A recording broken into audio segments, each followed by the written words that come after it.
against the clock, been racing the rock, and you won't find nothing that'll be making me stop. So don't even give it a thought. Time can never be bought. We've argued, quarreled, and fought, only to find that it's all about time. It can never rewind. Only fast forward and eject to show respect. We've all been given a set amount. We gotta make it count. Everybody seems to think that it's running out. I wake up in the morning and walk into the day to see people moving every which way. So let's go. Okay, it's me and you. Time in life, I live mine by the rhyme. Rolling with the flyest design and get a move on the rest. I get my groove on the best piece of wax and chill. Got no time to be acting ill. There's a void I need to fill and make use of my skill. Build and climb to reach heights, unattain, change your mind. And don't lose sight of the original find. You gotta keep it together, y'all, cause it's about time.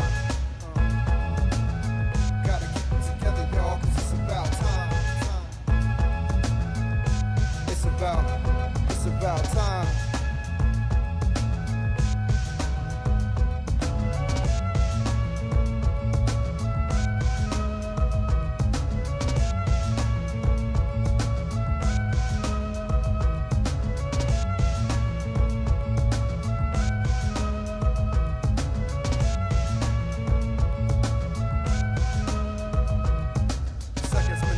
Days, weeks, and months, plenty of time on the pot to get the piece you want. If you really keep it real, then you cease to front. Put on a show for nobody unless it's on the stage with a mic, 2 decks, and some hype. Party people in the crowd, that's the kind of the light. It's my time to shine for my folks at home. Me and this microphone coasting time zones, waiting for the second hand to smack these rhyme clones, and then give me a pound so we can dip in the zone. Time is my homeboy, what y'all didn't know? We go back to my melody and radio. Even though he's mad cool, he's still shady though. Done me wrong on occasion, always keeping me waiting. They say patience is a virtue, but time's a... Always thought he was legit, come to find he's undercover, creeping up on that. Either slow or fast, and don't make the mistake of thinking you can outlast. Don't stop. So keep an eye on your watch, cause sometimes it's the time and that's all you got. You think not? Keep an eye on your watch, cause sometimes the time is all you got. Sometimes it's the time, that's all you got. 11 to the 12 and the...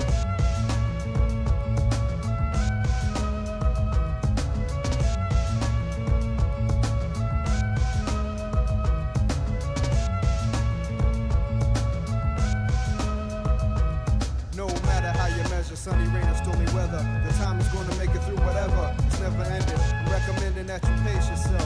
Like me, if you need a hand, take some help. We all in this together, we can do whatever. Don't ever say you don't have time. That used to be your favorite excuse of mine. And there's no such thing as free time or spare time. Time is a constant. A lot of people don't know the time, so they take it for granted. They don't know what's going on the other side of the planet. Over there, they got a different time, a different frame of mind. No matter where you are, you're still just in time. Time is everything. Most don't understand or comprehend. It doesn't have a start or an end. Just when someone's time is up, someone else's begins. Said it before and I'll say it again. Don't stop. We're just slaves to this work called time. Check your watch. I said it before and I say it a lot. We're just slaves to this work called time. Check your watch.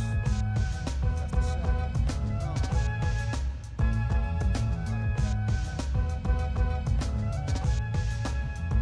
Cause it's about time.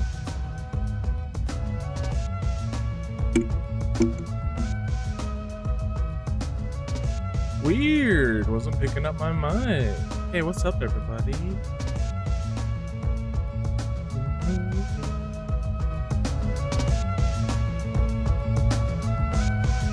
I just wanted to stream.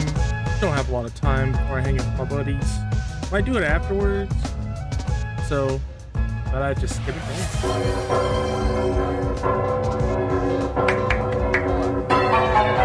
going. Is this how you say hello? You just have to bring back my PTSD. I haven't even played that game yet. That soundtrack haunts me, man. What's up, Chris?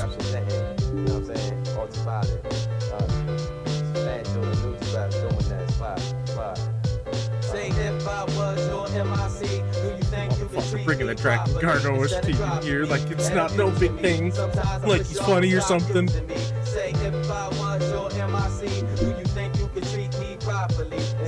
dropping me and abusing me. Sometimes I wish y'all would stop using me. What's going on?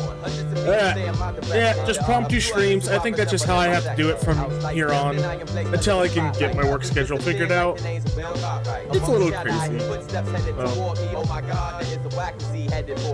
But hey, that's fine. That means I could just stream whenever and people will show up, right? Please make them put me back. Why me black? I scream frantically, causing feedback. Where I react to ruckus with him and his crew touches. Has to be a way to escape from his sweaty clutches. Losing it, slowly becoming suicidal. Game showing up? Sure is. Become homicidal. I'm trapped wondering why the others didn't warn me. I should have avoided this whack. Bitten on me. Microphone respect. Really controller. Say without a microphone, what you gonna do? Say microphone respect. Okay, I'm sorry. I'm sorry.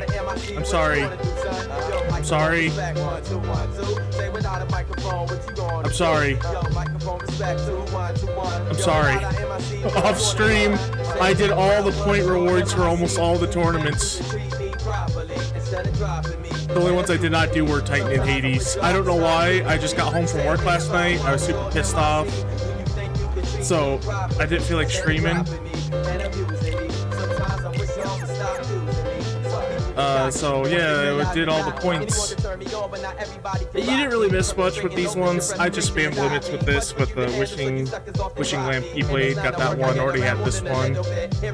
This was a fucking snore. I just had to summon Stitch, get to low health, and let him ukulele until he got enough point gain. Then just blast through the rest of it. This one? Yeah, I think it was the same thing. I just ukulele with Stitch as much as I could, and then blast through it. So yeah. So we got all these done. As for HaDe.s,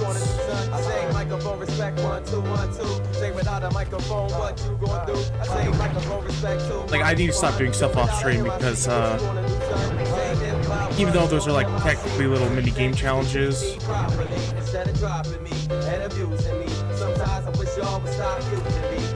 still the reasons why we're here, right? Still playing this because of those. I did that with some of the mushrooms too. I got the last couple mushrooms off stream, which I kind of feel bad about, but also fuck those things. I was not in a clear headspace to do it on stream either, so oh well. Hey, HADE.s. So I got these two. This one was also spamming limits, but it was rough to get that score. As you can see, I barely just got it. Same for this one. This one I'm having trouble because the point score for it, it's not just like this one where it's like I just needed 500 more points. This one I needed 300 more points.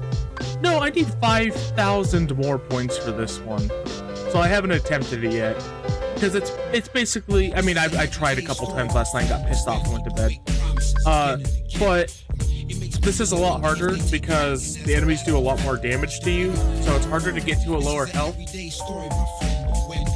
And so if I don't get to a low enough health, Stitch doesn't really do a lot. Yeah, it's not very fun. One thing I did do off stream that I'm really kind of upset about, I got past those sorcerers and got to round 40. And I beat the bosses at 40, so now I'm at the 41 check mark.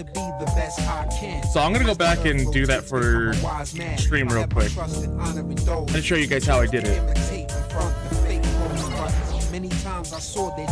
Oh shit, we're not using that. Get that shit off here. Ultimate Keyblade, actually good for this strat.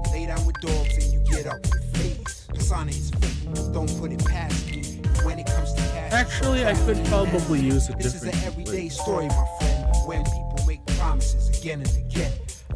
Nah. So I remembered a lot of tricks I used a long time ago, and I also just like experimented with stuff. So what I came up with was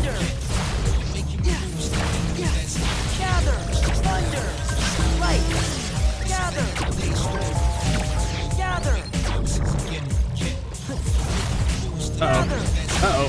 Hey, that works. This ain't no get back, setback. It's just a bang. Gather. Give me strength.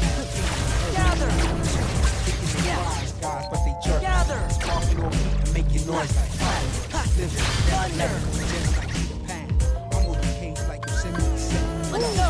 Bang down, Yeah. just like John Floor. It's something fake, phony, fraud. Listen, it's a real sensational fact that the way Gather. Thunder. Gather. Thunder. Uh-oh. Stay on their case and you keep on it. This is an everyday story, my friend.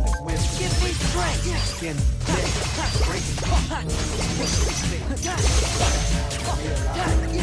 It's over.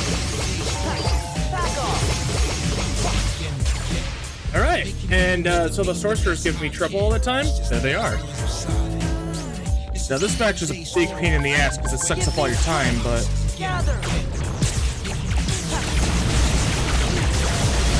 man, it looks like I know how to play this game now, right? I'll be the first to admit it, man. I didn't know what the fuck I was doing playing this game all the way up until like maybe the data fights. But I've improved so much after doing the data fights and learning this game in and out.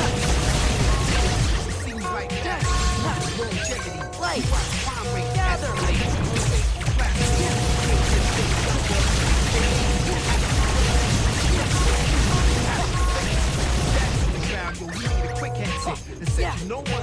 Get down here.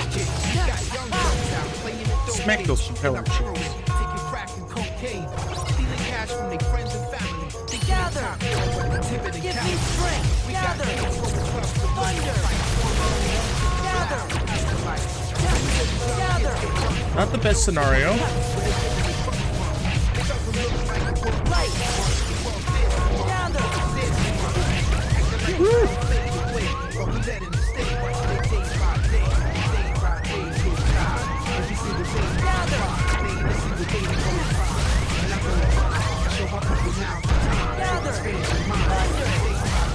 Oh, hold on! Oh my god. They usually only go like a quarter away across the screen, but sometimes they'll just be like, hey, I'm gonna go all the way across the screen because it's gonna kill you while you're in the middle of an animation, motherfucker. So yeah, basically, I didn't really think about this. You get a lot of drive regen super fast, especially if you do AoE attacks. You run an MP a lot, so I was trying to use like Ether to try to make up for that. But then I'm like, here, what if I just like transform and then like untransform? Because final form isn't very good for taking out enemies in the arena. What the hell? When it comes to like precision, right? This is much faster at level 1. Let's go.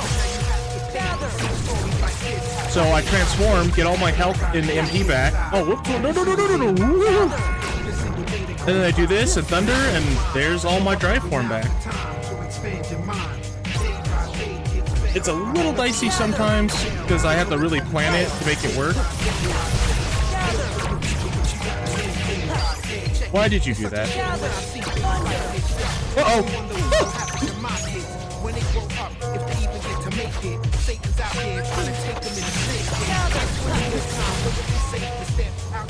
And so yeah, it's basically getting an elixir every time I transform. And then with these guys, I hate final form because it's so unprecise. Like doing one move, you do like 50 moves. But it's great for doing reflex in between your combos. So if I just attack and reflect, yeah, I take it out no problem now. And with these guys, the fastest way to do it, faster form, it's got the longest magnet, and it's got a focused thunder. I think this is what it was literally made for.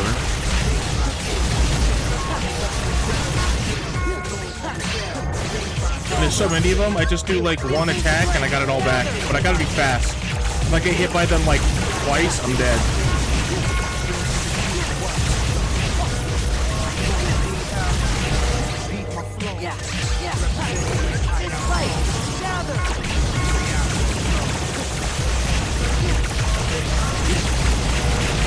And this just gets the fight over with quicker. Because time does become an issue. Back off. cool thing about Master Form is it's only 4 bars. So even if I fuck up like that, it's not too bad. And I actually like being in this part for Master Form better because this keeps them in line. Let's go. Gather. Thunder.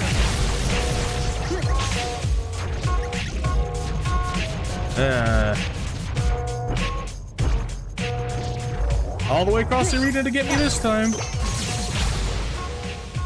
Touché.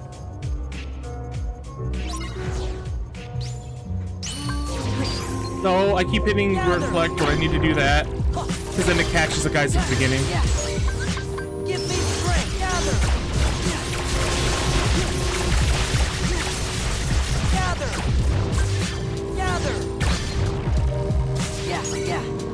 Uh-oh. Yeah. This is it. Let's go. It's over. Yeah. And these fuckers killed me a couple times because I keep getting they spawn in the middle of the god dang arena. Gather. Thunder. Light. Gather. Gather. Thunder. Look at that. Simple and clean. It's the way that this strategy makes me feel tonight. It's hard to let it go. Gather. Give me strength. Gather. Thunder. I don't like Final Form Magnet at all Gather. because it gets rid of all the safety for a level 1 playthrough. Light. Gather. This one's great because it lasts forever and it's focused. Get rid of all these fucking dancers, man. Gather. Yeah. One problem is, for some reason, the Master Form... The Master Form Magnet locks you out of using drive forms. I don't know why.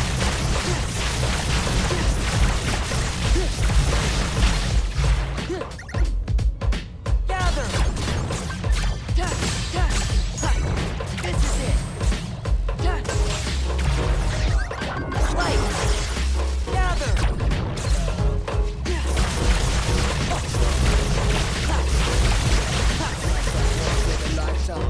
Ooh, oh, there's one crux to this. Let's go. There's the sorcerer that spawns in this fucking area. If you guys remember when I was doing this like a month ago.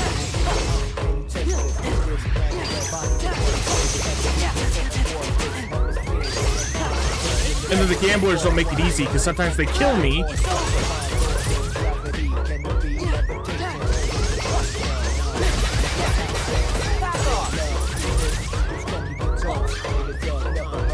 Oh shit, that was a really bad idea. You know what? I can afford it. Gather. Take this.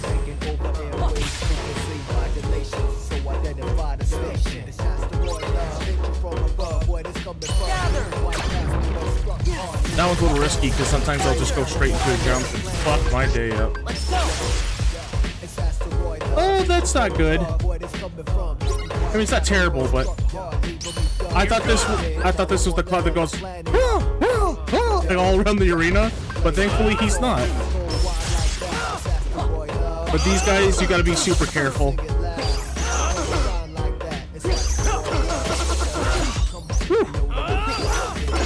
Because they will just end you in 2 seconds. Like that. They're fucking coordinated.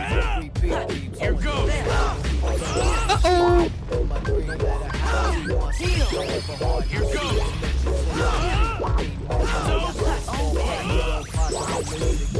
Yeah, you got the big beam sword and you're fucking... What the hell? Here goes.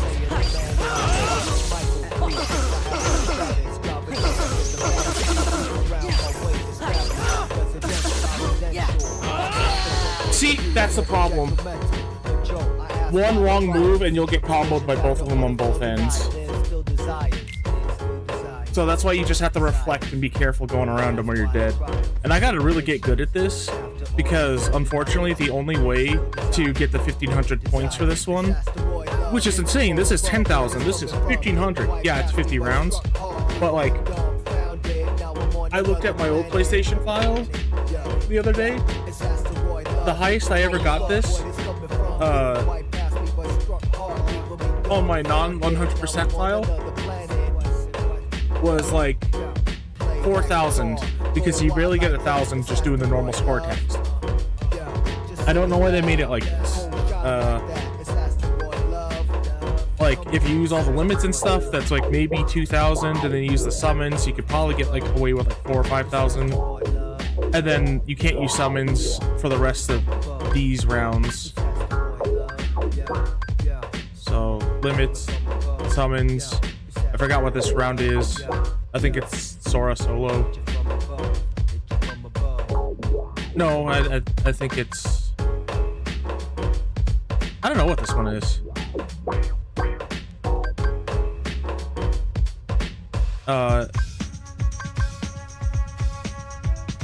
But yeah, then it's dry forms.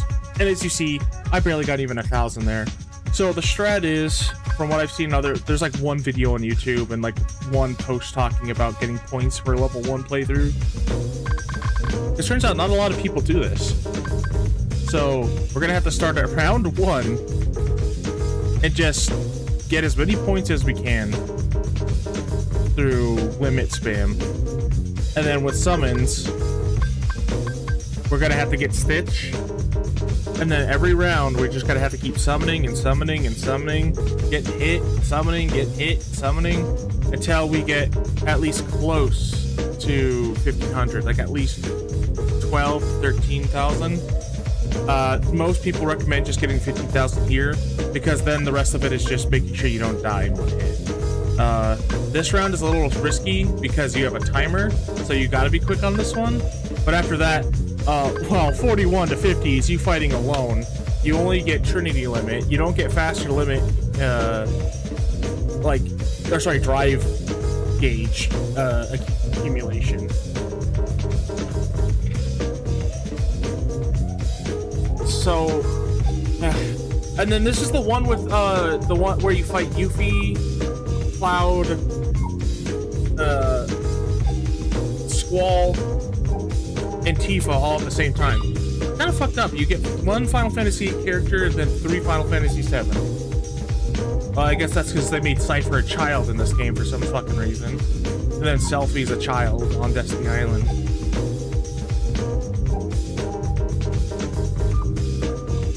And now they're never going to have Final Fantasy characters again in Kingdom Hearts, because the only reason they were added was nobody would want to play a Kingdom Hearts a Disney crossover with original characters and Disney characters, so they added Final Fantasy characters, and the collab was about how the game played.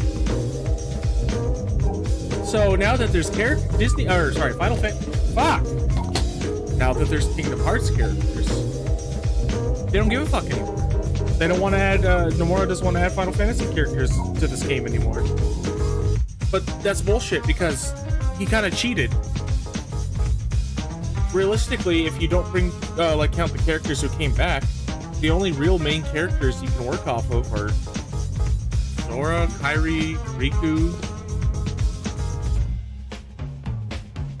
Ansem the Wise, kinda, because he never really died. Kinda the original Trinity. No, they were always meant to come back. So the original Trinity of characters, Terra, Aqua, Ventus. Yeah, you got 6 characters there. But he brought back Lee, Issa, all the organization members and everything, and he just flooded his game with a bunch of dead characters and made them lesser when they came back. Anyway, that's a rant for another time. I'll try this again. If I die in the final round, I'm just gonna say fuck it. Because you guys see that I did it. You see that I did it right here. I'm not lying to you enough. Why would I ever lie? Cough. Let's go. Gather. Thunder.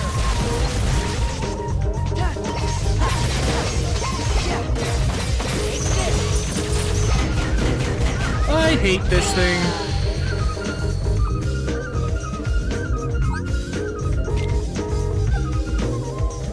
Level 1, that is like one of the most bullshit moves. Even the sorcerers aren't that bad if you can get into final form now.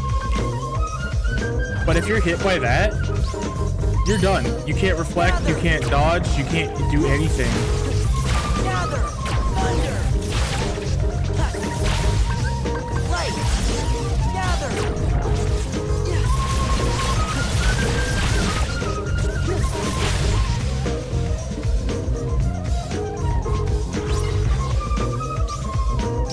Oh, back off. Gather. Take this. Let's go. Gather.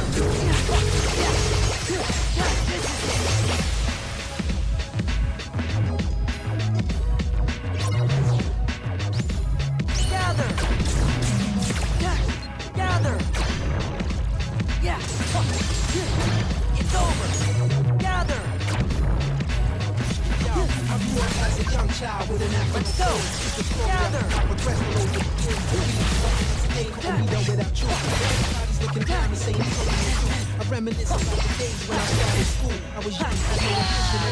Oh my god, I also forgot about those guys. You can't, like, cancel them out of their attack. So annoying. Because it's hard for me to tell sometimes. Alright, I'll take it seriously. I'll stop fucking around. I have this problem of when I beat something, which is, this is really bad in Final Fantasy 11 or 12. But 14, what is wrong with my brain today? In Final Fantasy 14, once I beat something, I don't take it as seriously anymore. But until I beat it for the first time, I take it in all seriousness. Back off. Gather. All the Final Fantasy characters that show up in Kingdom Hearts from Final Fantasy 7 and games after 7, for the most part, basically, Nomura added any characters he designed himself into the game, and that really starts with Final Fantasy 6, technically 5. Sid, the guy on the computer that works on the gummy ships, Tifa, the girl with the gloves, Punchy Punchies, Cloud, and Yuffie, the ninja girl, they're all from Final Fantasy 7. And Squall, or Leon, is from Final Fantasy 8. Vivi, the little sorcerer in Twilight Town, he's from Final Fantasy 9, but Nomura had nothing to do with him, so I don't know how he got here.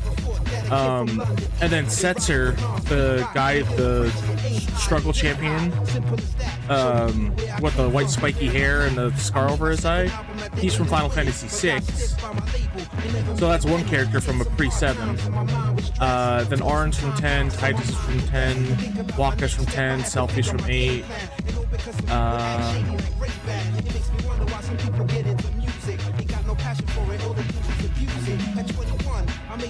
Oh, sorry, I just read your message, because sometimes when I'm thinking, I look up and, like, I tap my cheek thinking about things for a second. I don't know why I do that, so I didn't see your message. Yeah, the silver-haired dude, the struggle champion, he's 6, Setzer.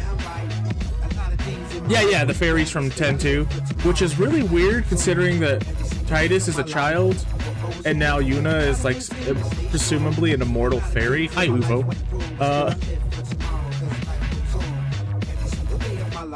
There hasn't been anything 13 or 15 added, unless you count Yuzora and 3. World Ends With You, that's basically like a Final Fantasy style spin-off. But yeah, it's so silly that Nomura thinks he could just take out the Kingdom Hearts character, or the Final Fantasy characters out of Kingdom Hearts. It's so integral to this game. You can't just remove them now, just because you think there's enough Kingdom Hearts characters to fill out the roster. They're actively involved with the plot in 1 and 2. They help a lot in 3, even in the DLC, even though that was just kind of like, why not? Side objective thing.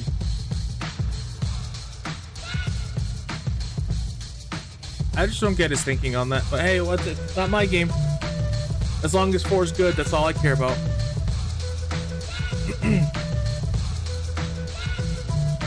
Oh, you know, yeah, I agree. Yozora, he does count. He's Noctis' nobody after all.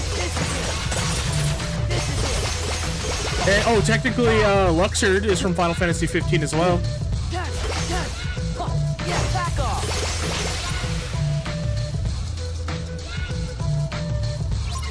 No, I always thought so too, but there's actually like, so when they started Kingdom Hearts, the only reason that they added Final Fantasy characters at all, they weren't going to at all. The crossover was going to be Disney characters with a Final Fantasy combat system and an action combat system, kind of like Mario, in terms of like how he moves around in the open world, like it's full real time. He said nobody will want to play a straight up Disney game crossover, so they made Kingdom Hearts characters. I'll get the interview for it later, but nobody would want to play a Disney crossover based on that alone. So he made brand new characters. Oh, sorry, I'm still waking up. Let me think for a second so I can get the information to you coherently. Nobody would want to play a Disney crossover with a bunch of nameless brand new characters, so they added Final Fantasy characters in to fill the roster in for now, or at least for that game to get people interested. And over time, in Kingdom Hearts 3, Nomura said there is enough Kingdom Hearts characters now that we don't need the Final Fantasy characters to hold up the game anymore. But they're like integral to the plot. Dude, I mean, Nomura loves Jack Garland. That's his project. That was a project started by Nomura, so it's a possibility. But not in the same capacity where he says, I don't give a shit, and then punches young Xehanort in the face. Young dead Xehanort in the face. I don't know about that one. But yeah, it was Nomura's call to do that, because he didn't want to... I think it's also he's trying to distance Square Enix properties from Disney so they can get away from Disney and do more adult-themed things. But that's going to be hard because Kingdom Hearts is owned by Disney.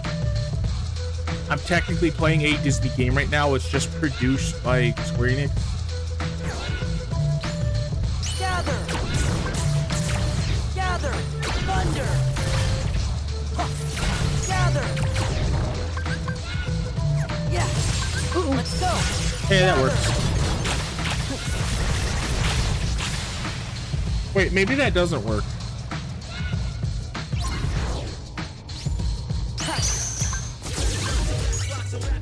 Give me strength!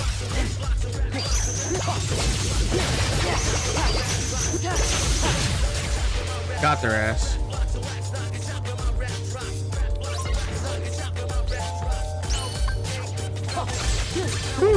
Back off! Give me strength! Gather! Yeah, see, this is my problem in Final Fantasy 14. Once I beat something, like, when I'm clearing something, it has my utmost respect and attention. And I put 150% into it, which is why I get so fucking pissed off. Except for some reason in 14, I never get upset. I'm always calm in that game. I don't know why. I mean, I feel the anger, but I'm like externally like fine. Let's go! Gather! But after I clear something, I just mentally just don't take it as seriously, and I always have struggles like redoing it, which is very frustrating, especially to farm something. That's why I'm really into parsing in Final Fantasy 14, because it's a way for me to improve, and every time I have a goal to get over, I stay focused. Gather! Thunder! Light! Gather! We're just gonna keep you up there. We don't need you guys to start moving around. Yeah, it's over!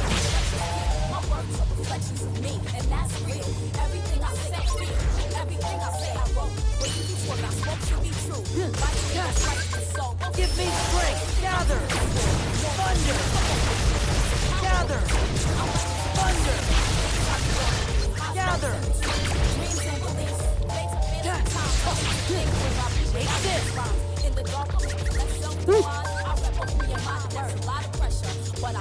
Give me strength.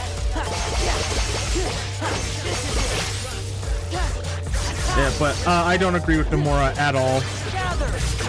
Thunder. I think Final Fantasy characters are integral to this game in all facets. Because it's a Final Fantasy Disney collab, after all.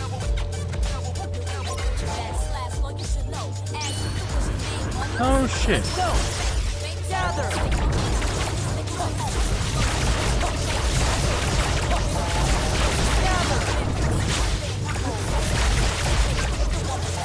See, that's the problem with this strat of mine. Give me strength. I have to make sure that I have enough MP to Magnet and Thunder afterwards. If I'm using the form too much, then I'm gonna run out of points to transform. Gather.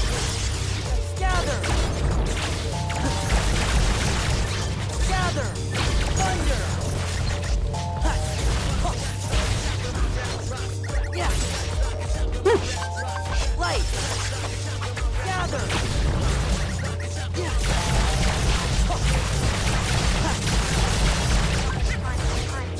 Gather.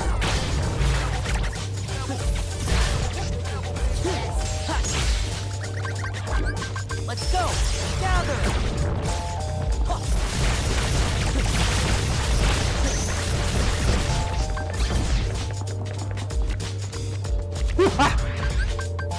Light. Monkey noises.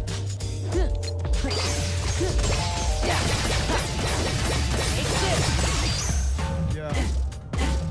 Come on, come on, come on. World. It's over. Like, what time it is, you know what I'm saying? It's over. Back off. That's always the risky one. I do not like Final Form. Not for level 1 playthroughs.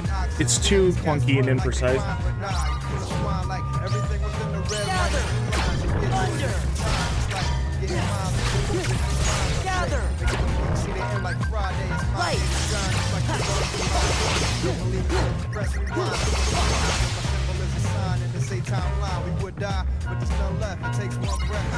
All right.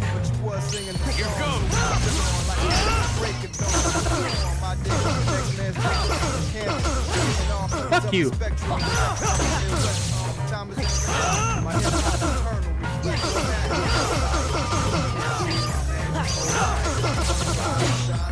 Here goes. Here goes. Gather. Here goes. Gather.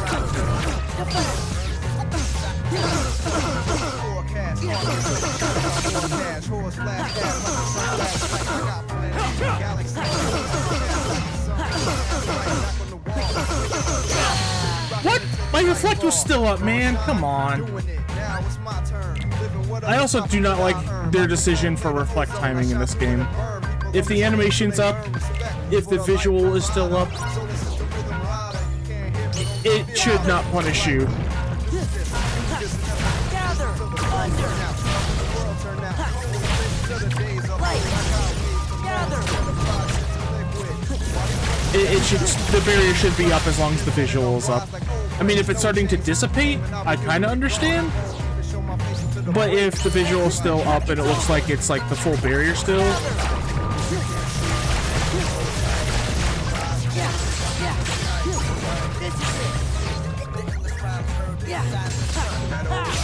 yeah, fuck your grab. We ain't dealing with that shit. Let's go. Gather. Gather. Thunder.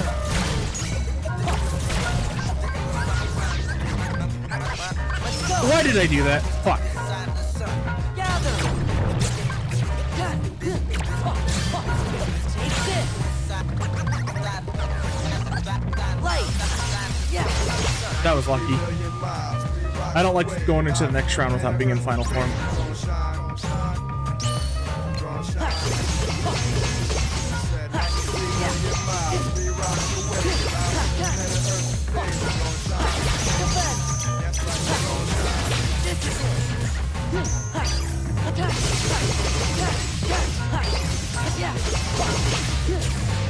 So like the key with dealing with sorcerers with this form is the little trick that I learned while doing Zaldin, thanks to Expel Sword. I did not know that if you're locked on and you use Reflect, then you attack, you cancel out of the animation faster, and the Reflect follows with you. So what I figured to do with these guys was, since Final Form is really good about using Reflect in between combo hits, I hit once, or jump, hit, reflect, and see if one of those barriers will catch it. But if I jump and hit, the reflect will follow me. It's a little harder because you can't just hit X and like soar up to aerial enemies with Final Form the same way you can with normal forms. Why does the menu take fucking forever to load? Oh my god, no! Yeah, sometimes the menu just takes forever to load and I can't see what the fuck I'm doing. I can click the buttons, but I can't see what I'm doing. And I don't trust this game's memory cursor at all. Thunder. Kingdom Hearts 2 has screwed us again. Gather. For real. Thunder. Let's go. Gather. It's totally not me, right? Right? It's totally not me. It's the game. Yeah. It's the game's fault. The game's cheating.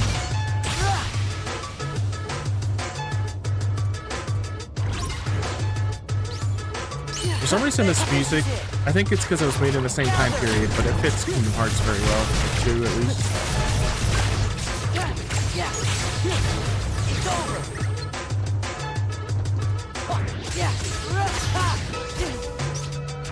Fuck your kids. I'm almost healed up. Oh, wait, what the hell? I'll take it. Thunder. Fuck these samurais for one magnet, please. Let's go. Wow, death by transformation. Nice.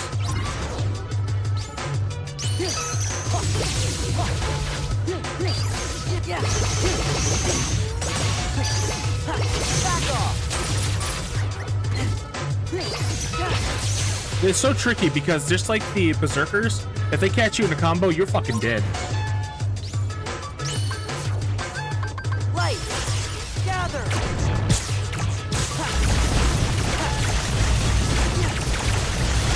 I can't believe these little torpedo Jones here. They hit you once or twice and you donezo. This is it. Light. So I just press up twice and I can do it. Okay. Fuck you.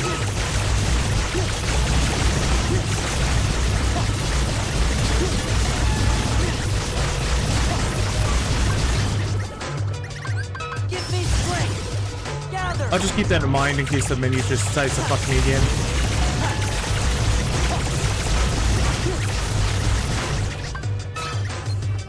Hello? Take this. Yeah. Okay, not great, but not terrible. Got enough MP to get one. Oh, fuck. Gather. Light. Gather.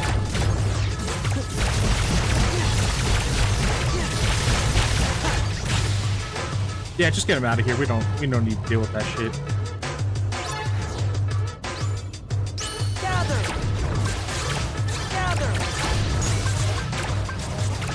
And now I must wait.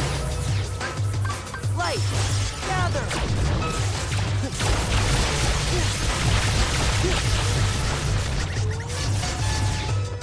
Gather. It's over. Gather. Yeah. Come on, baby. It's over. Back off. Yeah. Oh yeah. See that move? I have never once seen them in like my 20 years of playing this game, seen them do that move. Ever. Not once. And then I saw them do that last night while I was trying to do this. Instantly killed me too. Gather. Another Kingdom Hearts 2 special. Gather. Thunder. Let's go. Gather.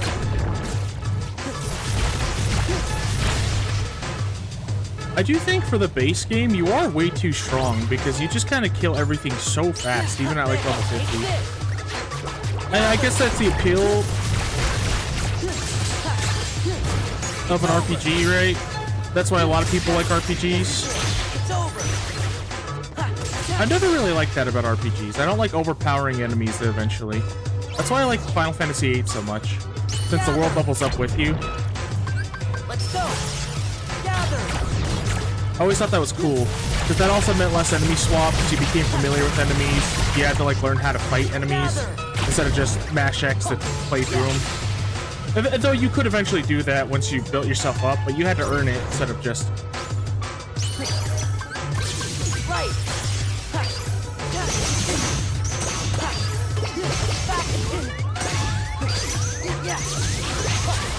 That was close! Oh yeah, yeah, exactly.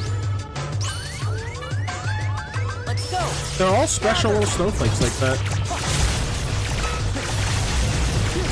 They always got one ace up their sleeves they're holding back just to fuck you over at the last second.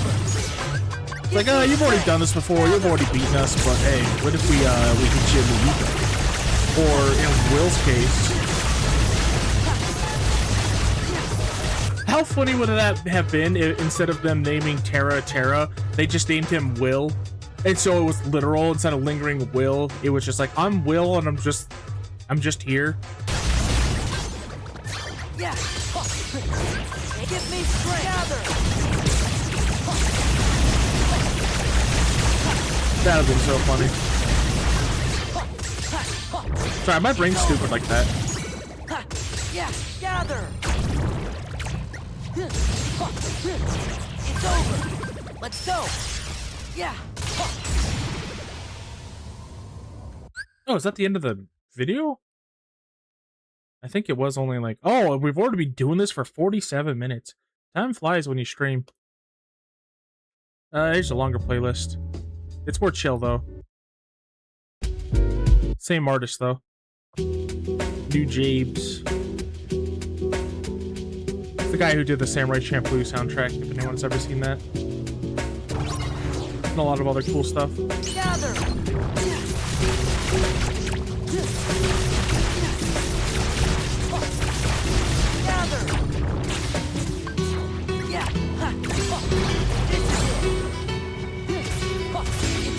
How are you so healthy? Uh-oh. We're not dealing with that.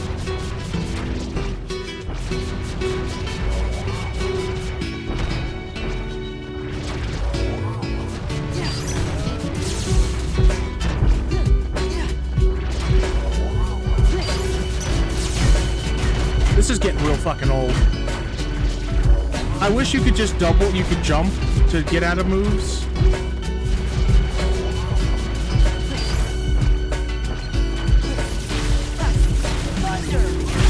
Holy shit!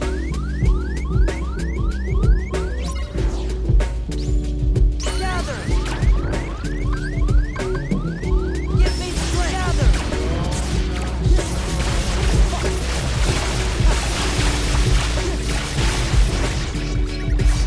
Oh. Gather. It's over. Light. Gather.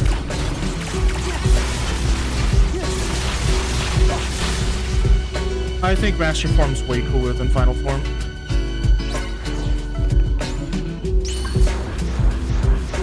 Gather. Give me strength. Gather. I also just don't dig like even as much as a Dragon Ball fan I am, Gather. I don't fuck with like power fantasy stuff like that Give much. me strength. Gather. I like my more down to earth style stuff. Not that it's not cool, it's definitely cool. It's not my style at all. Gather. Yeah. This is What the hell? it. Light. What did I transform into? God damn it. Light. Gather.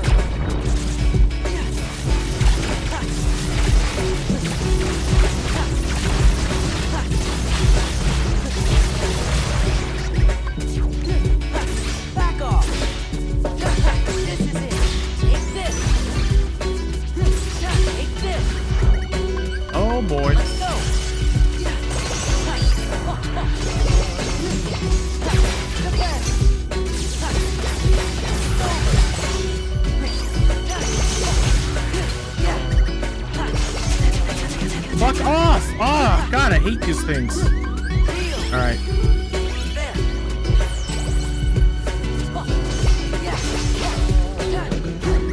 That little curse move that only one enemy could do in the original Kingdom Hearts that everything can fucking do apparently. Between the shaman and these gamblers. That only the swordman Heartless could do in the original.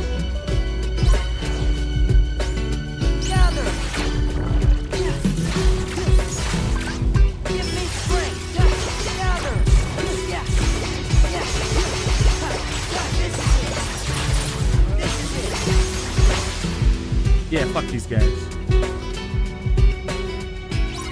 Music's still cool. What the hell?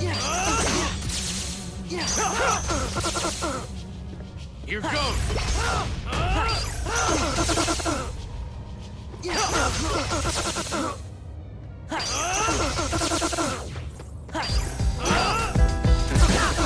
Give me strength. Fuck off! Here goes. Fuck off! Here goes. Here goes.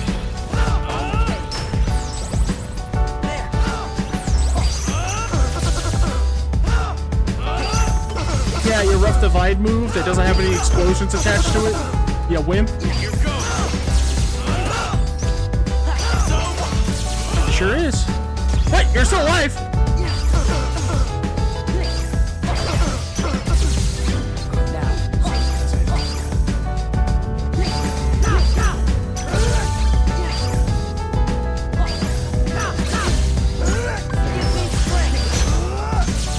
That was close.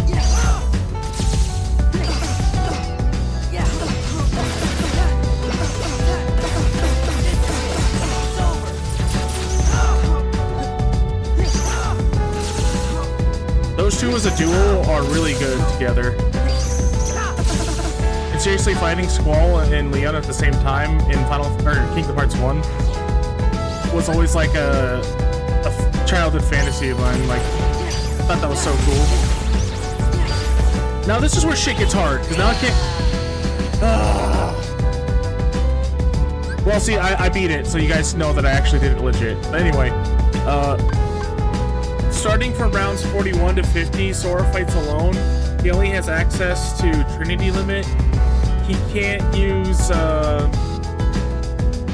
I can't use that method anymore where I kept transforming back and forth because my drive form accumulation is normal now.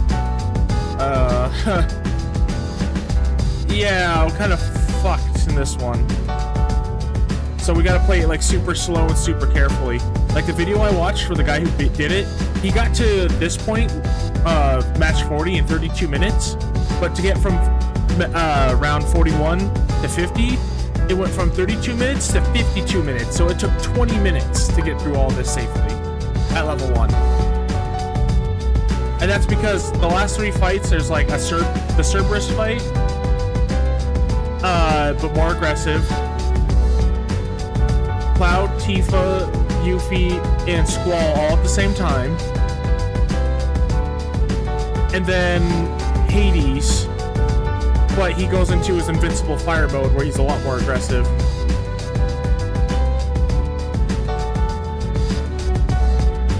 Oh boy.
Hey guys. Hey, sorry that I've been away. I was sitting here and I started getting dizzy, and I almost passed out in my seat. So I'm gonna put on a little BRB. I'm gonna install this portable AC unit in my window that my roommate lent me, and eat some food real quick. I've been having this problem for a couple months now. It's been kind of worrying. But yeah, I'll be right back. It shouldn't be too long. I'm sorry for the sudden BRB.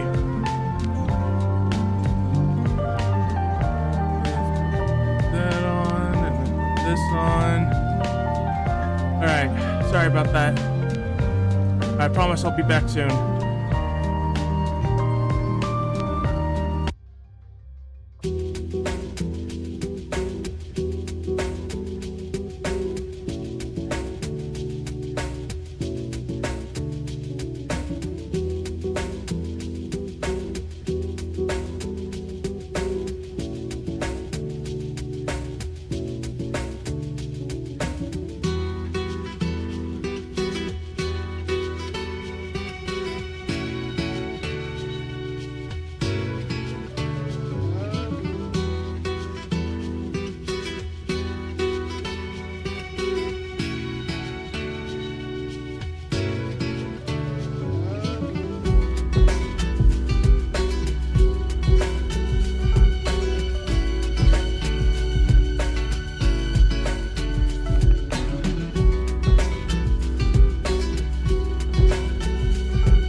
Hey, I'm back. I'm so sorry. Did not mean to take an hour-long break like that. I installed an AC unit in my window. I made some food. Now I need to eat food. Because I almost passed out again. I don't know what's going on. Doctors can't figure it out either, so here's hoping for the future. But anyway, maybe that's why I was like so foggy brained earlier.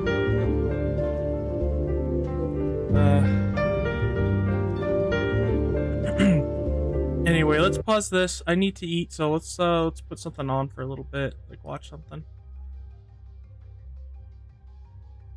And then we'll get back to the HADES cup.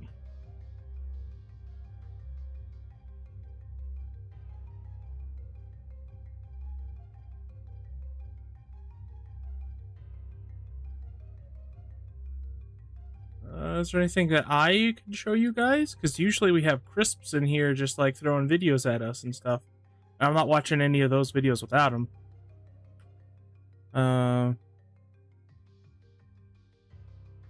Is there anything I can show you guys?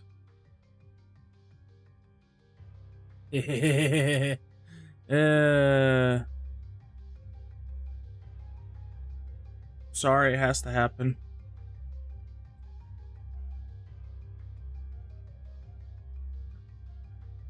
There we go. Don't play the video. No, I told you not to, you son of a bitch. Okay. Okay.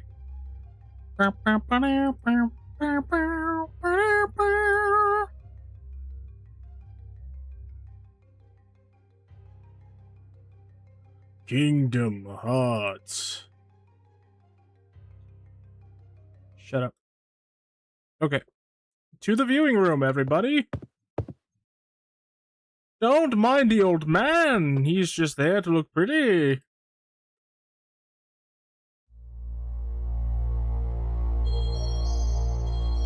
This is one of my favorite videos online ever from Majular. Majular is the GOAT. He makes funny reviews, but comprehensive. He's calm and isn't overly comedic. Welcome, my friends, to my review of Xenogears. Scooch closer to the plot chair. Don't let me tell you again about the scooching. Little dry humor. I've got something to get off my chest here, and I hope you'll understand. For years and years, I've written off Xenogears.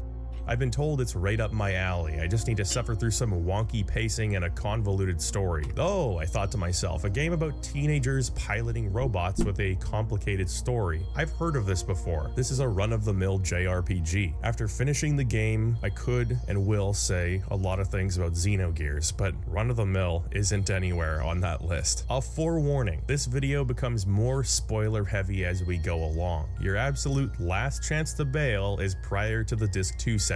Abandon all hope of retaining any surprises or revelations if you continue to watch past that point. If at any time you feel inclined to drop the video and go play Xenogears, please do. I wouldn't rob you of that experience. The Disc 1 section of this video is a narrative analysis as well as a gameplay breakdown, while Disc 2 is more straightforwardly focused on plot. If you've played Xenogears, you can probably understand why that's the case. Finally, there's the digging deeper section, where we look more closely at the themes and influences undergirding the whole story. And without further ado, let's begin.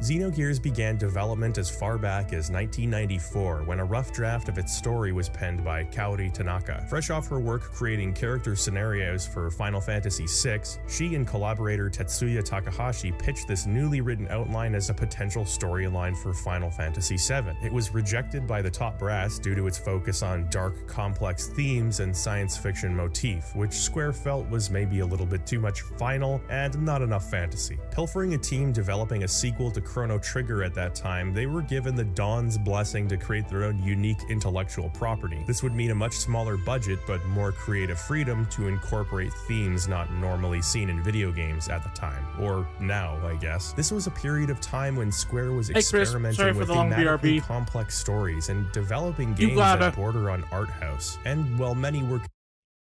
If there's one game I tell everybody that they gotta play, it's Xenogears. Above anything else. Above Final Fantasy VIII, above Kingdom Hearts 2, above anything. Xenogears. I'll stop it before it gets too spoilery, but I just need to sit and eat real quick, and then we'll get back to Kingdom Hearts. Considered commercially successful, the financials just never compared to the Final Fantasy series. Due to a small budget, a time crunch of 2 years, and a team staffed largely of new members, Xenogears had a notoriously troubled development, which in various ways is reflected in the game. Cool your jets, we'll get to that. In any case, Xenogears was destined to become a cult hit, not making the industry waves it should have, but beloved by those who chose to dive in. As for its story, its merits, its flaws, why don't we get into it?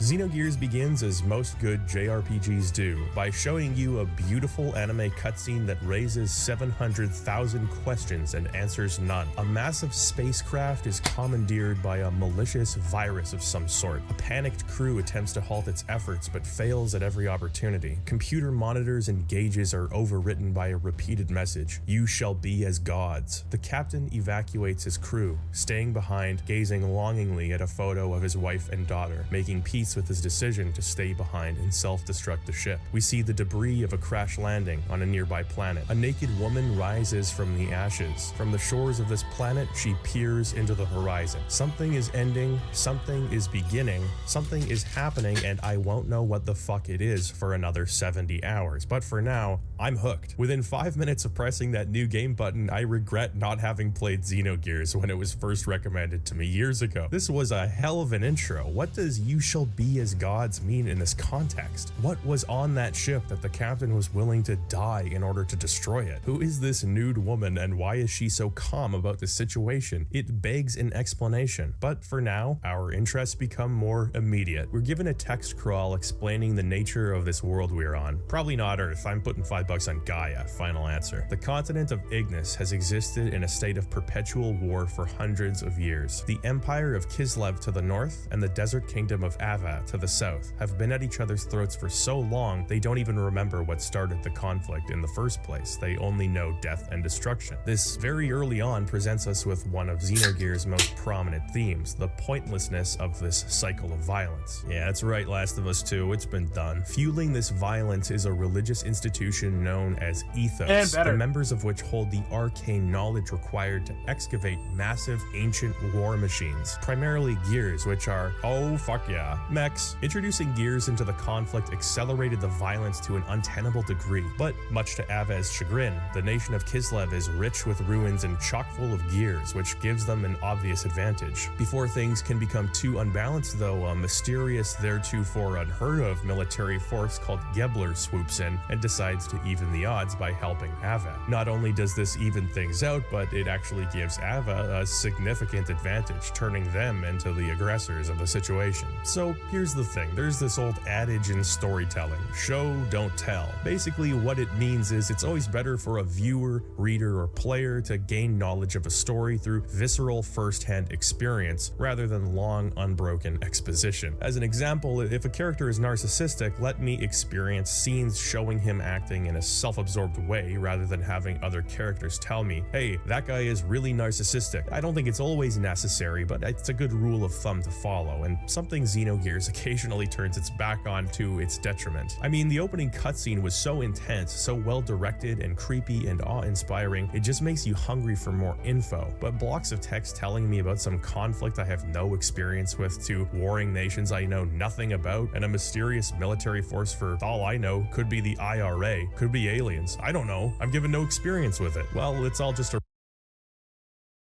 recipe to make hold me on. forget all this. Ignis, Kislev, Ava, Ethos, Gebler. You really gonna remember all that? If you say yes, you probably got a better grade than me in history class, and I couldn't be prouder of you. But I'm an underachiever. That's why I'm playing video games. These types of things, opening text crawls, be they Xenogears or Star Wars, they become much more meaningful once you're already a fan of the world they're associated with. It brings the words to life. But when you just start playing, I don't know what any of this shit means. Xenogears will let you talk to villagers and townspeople who give you the skinny on the war effort and everything else. It's explained sufficiently and rightfully so, but when you first start a long, story-rich game, you're worried, like, oh shit, am I supposed to remember this? Wait, which one's Kislev again, the north or the south? Did they say Ethos was the military force or Gebler? Anyway, it's more of a minor complaint than anything else. Personally, I do enjoy background information and lore, I just think it's worth mentioning. Anyway. Yeah, he's right about that. When I was a kid, in fact, until I watched his review, I kind of thought Xenogears was always, like, I always thought it was awesome, but I never really understood how great it was. And then I watched his review, like, 20 plus years after playing it, and I went back and played it. I was like, wow, okay, yeah, this is way better than I remember. And I loved the game, and it was just even better than I remembered. And that's because I was so lost in the storytelling, since there's so much they're trying to throw out at you. And, you know, part of it is because they're a new team, they're inexperienced, but they also have one game to pack this giant story into, which I think actually works better than it doesn't. And that's why Disc 2 ended up the way that it did, unfortunately. But it is a tough pill to swallow at the beginning. There's so much information they throw at you, and you just don't care. Unless you have context for it, you're just not going to give a shit. Which is funny, because once you play the game again, with all the context from the rest of the game gets better. Though the game is amazing the first time, it gets even better on the next playthrough. In fact, every time I play through it, I connect more pieces, I learn more stuff, I learn more about the actual real world, about history, a lot of things. I didn't even know about some of these things for a long time. Like, oh, sorry, hold on. Sneeze.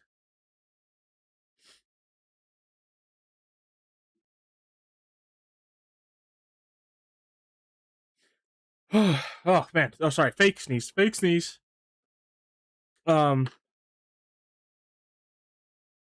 I didn't know about things like mysticism and stuff like that, for a long time. And then I studied and read up about it, and now I'm well versed in it. I didn't know alchemy was a real practice. I thought that was like a video game thing for a long time until I played Xenogears the first time. And then as a kid, I'm like, wait, there's a show called Full Metal Alchemist, and it's this game called Full Metal Alchemist, and then they're talking about it in school. Is this a real thing? Because I was in like middle school at the time. Yeah, it was a real thing. It was a real scientific practice for a long time until real science started happening, basically. And now it's just more of like a spiritual kind of like guidance tool, like how to connect yourself with the world around you, kind of thing. After taking all this in, we center our focus on Leyhin, or Lahan. Oh no, look at the list of words I have to pronounce in this game. Okay, I'm gonna stick with Leyhin, alright? Feel free to correct me, okay? I'll eat humble pie for days in the comment section. We center our focus on Leyhin, a small village in Ava, right on the border of Kislev. Okay, it's on fire. Oh, townspeople are dying. And some guy called Faye is doing kung fu in a gear. This guy's trying to stop him. I guess I can't complain, because I'm being shown and not told. Oh, it was all a dream? A daydream? A premonition? This reminds me of Chrono Cross, except they're doubling up on the mysterious openings here. First a vision of the future or the past, and now a dream. This gives them an excuse to jack my heart rate up before plopping us into the classic JRPG village opening. We're introduced to... Real quick, I wanted to mention this. It's really interesting to think about. He mentioned it here that it's similar to Chrono Cross. After Xenogears, they didn't meet their 1 million initial units sold. They got to like 980k, and then their green light for sequels got axed by the higher ups, which was complete bullshit. then they were charged to work on a new Chrono game, which was Chrono Cross. Most of that team stayed while Tetsuya Takahashi and Soraya Saga left the company and started Monolith Soft. And then after they made Chrono Cross, they left and joined them because they were not happy with how they were holding up their ambitions with what they want to do with the game. And the initial script for Final Fantasy VII were bits and pieces of what became Parasite Eve, what became Xenogears, what became Chrono Cross, a whole bunch of games in the 90s. All these talented people that Sakaguchi, the creator of Final Fantasy, brought together, came together, created all these awesome, wonderful ideas, and they couldn't fit them all into Final Fantasy VII, and instead of just discarding them, they just turned them into a bunch of different games, which I think is like a wonderful practice to have for making a game. For a game development studio is just have all these creative people come together and just, if it doesn't all fit into your one big project, just make a bunch of other stuff with it. Now we can't do that with modern game development, which sucks. With AAA. But man, what a wonderful time in game development history. Like, one game birthed like 7 different games that were all kings of their genres. Well, most of them. I still think that in terms of turn-based RPGs, storytelling RPGs, Xenogears is by far the best and most ambitious game turn-based storytelling RPG ever made. It may not have the greatest combat, but it definitely has the best story I've ever experienced in a turn-based. Or any game, really. It's one of the best stories I've ever seen. And that's high praise, but it's not hyperbole. It hits me personally in a lot of different ways. But going back to my main point, I think that's what I'm going to try and do once me and my brother get our game company off the ground. Once we get our first couple of games going, when we get a team together, I want us to pool ideas together and make our one big project while going to other little side projects, developing resources to that. My goal is basically to make a pseudo Squaresoft of the 90s. Not so much to copy their work, but more so try to find talented people who want to create stuff and try to branch off into a bunch of different directions and just make wonderful things together. Moreover, going with their development philosophy is more of what I'm trying to emulate. Because I think they were the kings of video games for a long time. Ever since Final Fantasy, ever since Chrono Trigger, all the way to, I'd say, like, Kingdom Hearts 2, they couldn't really do wrong with their games. Their movies, that's another story. Until Advent Children. Advent Children was their first amazing movie. Bei Fong Wong, our main character and a quiet painter in the currently not burning down village of Leihin. We're given control, and it's at this point that I'll mention the game's presentation. Xenogears is presented in a unique isometric style perspective. The world itself is presented in polygonal 3D, while characters and various small details are 2D sprites, able to move in all 8 cardinal directions. Oh! In almost all cases... Sorry, I'm not trying to pause again, but I just remembered. Remember how I was talking about that game I played? That I don't know what it is, where it was like little sprite characters running around a 3D map and they were like giant robots and stuff. And I still to this day don't know what it was. I thought that game was this game, which is why I got it in the first place all those years ago. It turns out it wasn't, but I'm more than happy that it wasn't. I still need to figure out what the hell that game was. is the camera can be swooped around by using R1 and L1, providing you with various vantage points in any situation. During conversations and cutscenes, the camera pans around and changes angles often, providing a more cinematic feeling to the dialogue than the static, pre-rendered backgrounds of many other JRPGs of the time. Learning a little bit more of Faye's backstory, we're shown that 3 years ago he was brought to the village unconscious by a mysterious masked man. Upon reawakening, he realizes he has no memory of his life prior to his arrival in Leyhin. Also, his best friends, Timothy and Alice, are getting married. Premonition of peaceful, unassuming village being destroyed, amnesiac protagonist, best friends celebrating happy occasion. Yeah, I just get the feeling that something bad is about to happen. But for now, we're given a chance to explore the village, talk to townsfolk, and wander around getting used to the controls. The camera angle switching can take a bit to get used to, and the angles sometimes just don't look right. Give us a kiss then, darling. Controlling Faye feels natural. Being able to walk in any direction, often during conversations too, is a pretty forward-thinking feature. You can also jump, which just blows my mind. I didn't know this would be a jumpy game. How many top-down JRPGs let you jump? It just feels dirty, you know? The opening village is extremely comfy, and you can enter any one of these buildings. Navigating this vast 3D space makes things feel really busy, lived in, and worth exploring. The visuals I hate to say this, but the game that made me feel closest to a modern day Xenogears that I've played wasn't Xenoblade, Xenosaga, none of those. It wasn't maybe Xenoblade, the Xenosaga 3. Xenoblade 1, definitely not. Xenoblade Chronicles X, even though that has giant mechs, and it's basically a spiritual sequel to Saga, which was a spiritual successor to Gears.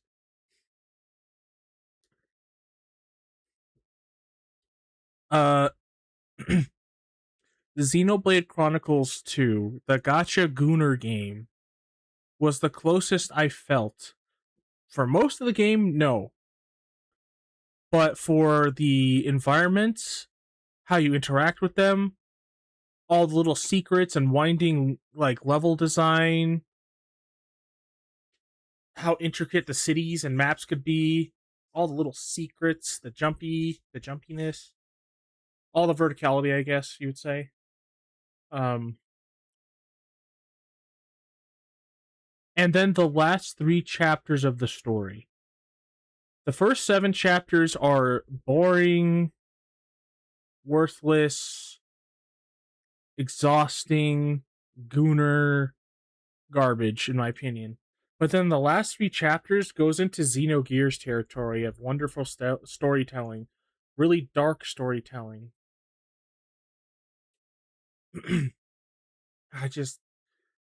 I don't ever want to play that game again. But if I do, I would only play the last 3 chapters. If there's a chapter select, that's all I would ever do. I would never play the full game again. But that's the only game that comes close to feeling like Xenogears. It is such a special game. If they could remake Xenogears with all of its story intact, nothing cut out, and they finished the second disc, but it played like Xenoblade Chronicles X in terms of combat and the mechs, but then traversing towns and map design and everything was like Xenoblade Chronicles 2. I think you'd have a masterpiece of a game, probably the greatest RPG ever made. That happening, fat chance. Inside the houses are great too. Pixel art is directly mapped onto walls in order to provide little details like curtains or wall art, and there's just so much clutter and detail. 3D pipes obstruct your view, stoves, shit is just strewn about. This feels like a real place that real people could live in a way that usually only pre-rendered backgrounds achieve. There's a lot of nice interactions. Alice and Faye actually secretly like each other, even though Alice is getting married to Timothy. And Alice's brother is, oh sweet lord, Caucasian Korcha is real and he can hurt you. Faye Faye teaches me a new word, gas bagging, which I'm now going to use at every available opportunity. Alice asks Faye to stop gas bagging and head into the mountain in order to retrieve some stuff from our local doctor, which is an excuse to head into the wilderness and face some danger. Beware the HP gobbling hobgobs? Good God, that's mortifying. Those wishing to see the doctor on the mountaintop must proceed with courage and conviction. Man, that is a rad street sign. Imagine driving through California and seeing Death Valley ahead. If you're gonna be a bitch about it, then just stay the fuck home. It's here on the path to the doctor's house that we get to engage with combat for the first time. And if I had to sum it up in one sentence, it would be this. Faye yells, "Booyah!" while headbutting the shit out of enemies. Booyah! Booyah! Booyah! Booyah! In all seriousness, there are some twists to the standard combat systems being used at the time. It's not active time, but rather a turn-based command input system. You wait your turn, when it's your turn, everybody else waits theirs. That's not unusual. But what is noteworthy is that I do think if it was like an ATB system, like the most Final Fantasy games from 4 and onward, it would have made the combat better, because the combat has a few issues that I think you'll talk about. And after this combat section, I'm going to go back to Kingdom Hearts. Xenogears combat gives you some points to spend each and every turn. Pressing triangle will initiate a weak attack, square a medium attack, and X a strong attack, and the accuracy of each is inversely proportionate to their power. This might sound similar to Chrono Cross stamina system, and I think you can draw a parallel there, but where Xenogears differs is in the death blow system. Using particular button combinations repeatedly will allow your characters to learn special moves called death blows, which after being learned once can be used at any time in battle with no repercussions or resource cost. I really like the idea of this system. It's like Final Fantasy VI's Blitz system, but with a bit more player freedom, insofar as you've got to figure out combinations for yourself instead of simply earning them on level up. I also have to say that the animations for death blows are really badass, and throughout the game you'll earn more points, which allows you to stumble across more and more spectacular death blows.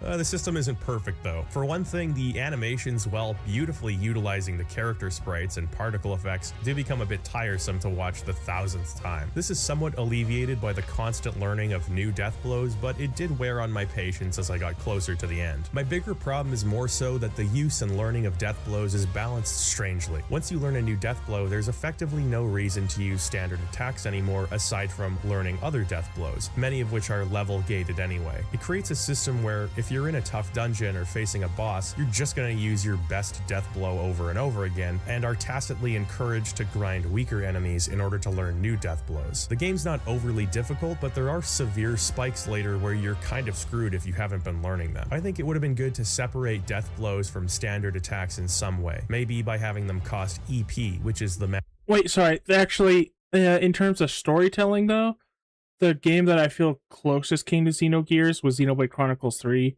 specifically with the main villain, Abdicator N or whatever. The main character, Noah, and the main villain, N, they're basically the same person, and it's basically just Faye, this character's story all over again. magic resource. I think that'd be a good idea because as it stands, many of the spells or buffs required by EP aren't that helpful other than in very specific situations, so it could be an auxiliary use for EP. This would still allow you to use death blows fairly often while keeping them special and providing a use for the 3-button standard attacks. That's just my take on the whole thing though. I still loved learning new death blows and enjoy the twists that the system introduced. Something else I found interesting is that enemies will constantly move about during battles, turning to face the characters, moving from plane to plane when it's their turn to attack. It's just another component that makes Xenogears battles visually interesting, where normally they'd be much more static. Outside of the battles, I've had a hard time getting used to all this jumping. I don't know why, but having a vertical axis to play with in navigation is throwing me off. The game forces you to learn by having some platforming segments scattered throughout the dungeons, but they're not great.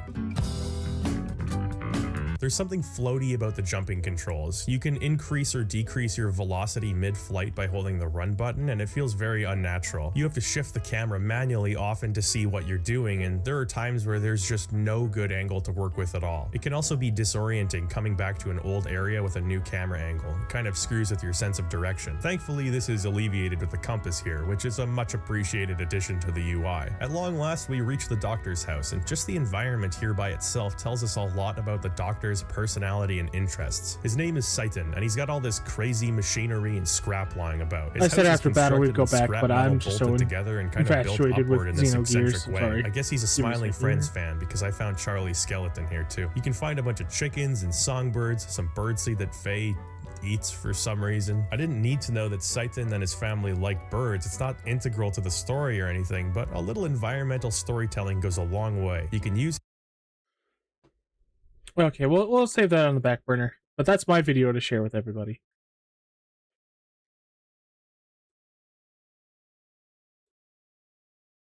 Okay, back to Kingdom Hearts for now, though. Okay, I feel better. I hope I don't get dizzy again. That was spoopy. But we got a tournament to beat. Well, 2 of them, technically. I can try doing the Titan score thing and show you guys how tedious it is. And maybe I'll do that one off stream.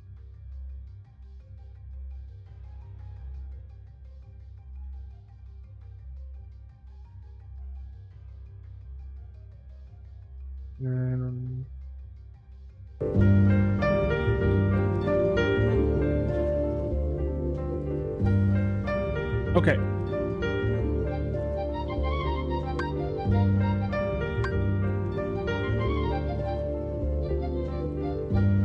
Could always beat it, then go and do this.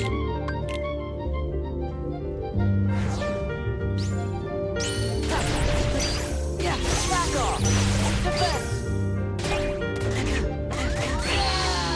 I hate these fucking boxes, man. There's no way to control their movement.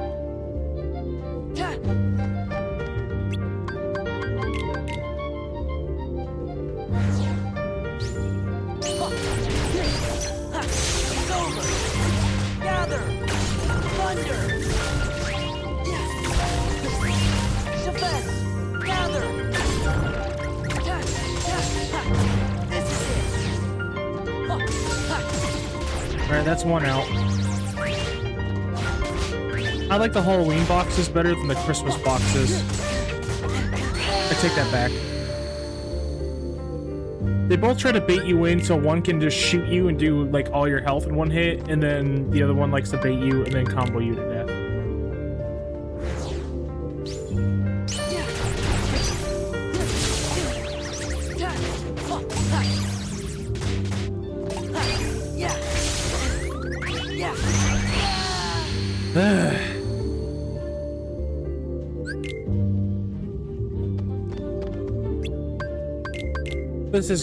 This is going to be the hardest challenge of the game. Harder than Lingering Well, I could tell.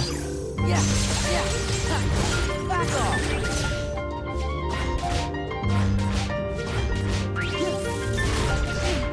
What the hell? Gather. Why? Oh, I gotta ban this guy. Get the fuck out of here.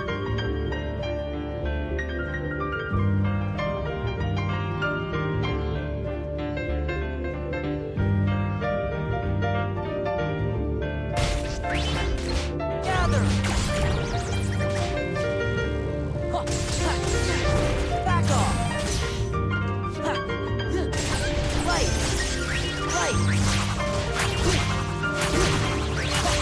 Back off.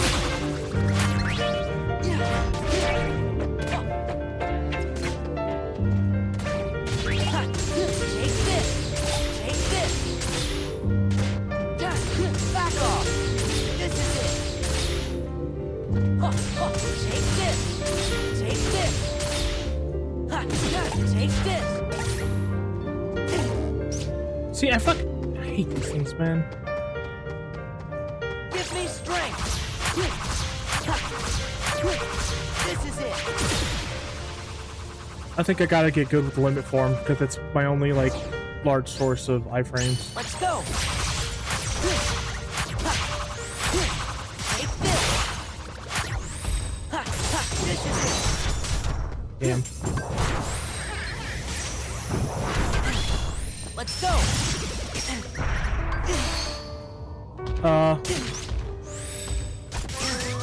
Come on. Dude, I couldn't even jump. What the hell is that?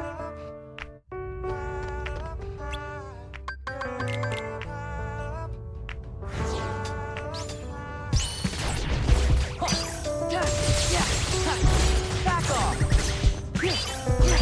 Take this. Back off. It's over. Gather. Gather. This is it. Let's go. Back off. Take this. Back off. Take this. We'll just do it slow and slow. Back off. No need to rush. Which is weird because this whole playthrough has taught me I need to rush everything all the time. Take this. Yeah. Back off. This is it. It's over. Take this. It's over. Back off. Yeah. Back off. It's over. Take this.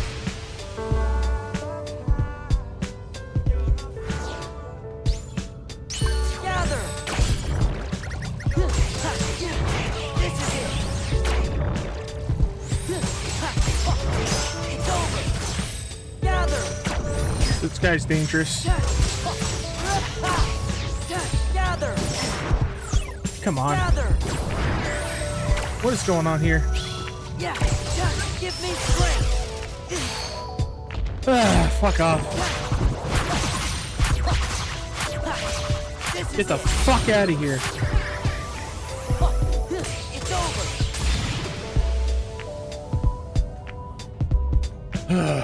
Oh, joyous of joys.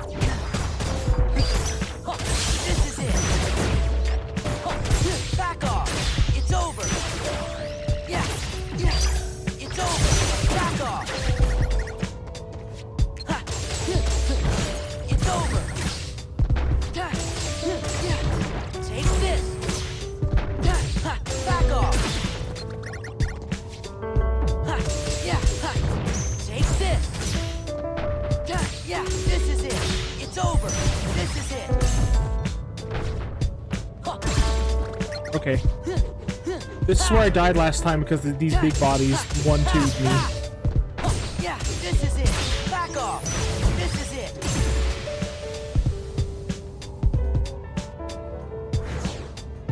Really? Gather. Yeah. Back off. Yeah. It's over. Gather. This is give me strength. Gather. Yeah. Gather. Ooh, shit. Gather. At least that doesn't one-shot me like it did at low levels. This is it. Gather. I think this is what I gotta do. It's over. It's over. It's over. It's over. Thankfully, Magnet Splash works great for them too. It's over. Whew. 2 for 1. I'll take it. Huh? Survive? Nah, I'm just gonna survive. Fuck this. Wait. Yeah. Take this. That's right. Sorry. Lasers make me happy. There. Back off. Oh, that's why. That's why we don't do that.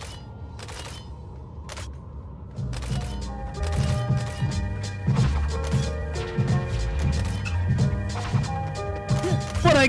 Oh, wait. Woo-hoo-hoo. Heal.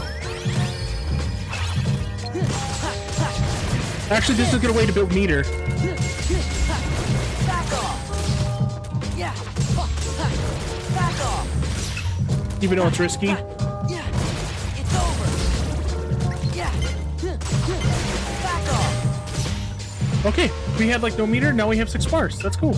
Next time I'm not gonna just run. Oh god!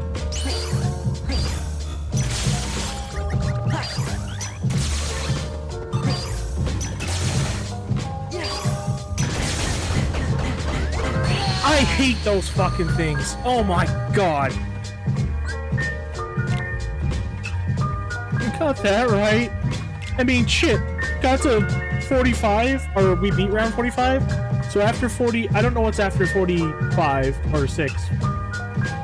After 46, there's gonna be like 1 or 2 more matches, then Cerberus, then all 4 of the gang, the Final Fantasy gang, and then a HADES. And keep this in mind. Once I beat this, I had to do it all again from the first round to the 50th with 1500 points without dying. That is going to be the hardest challenge of this game. I do not think there's anything harder.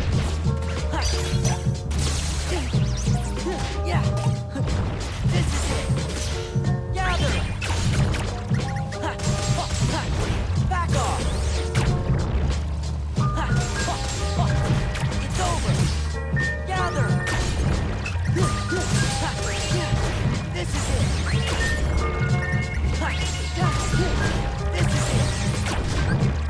Light. Take this. It's over. Light.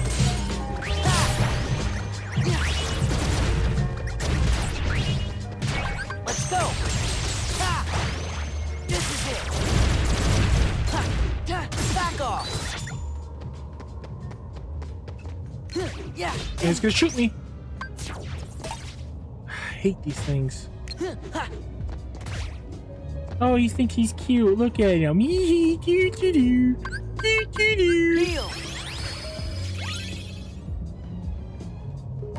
There. Little did they know what darkness lay inside these boxes. Yeah. Bitch.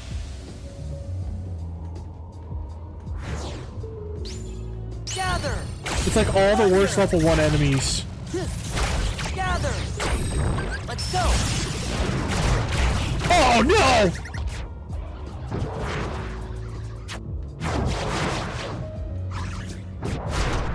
Oh no!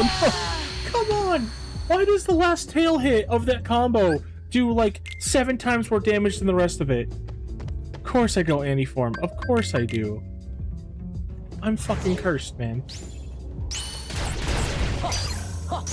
is it. Take this. Take this. Back off.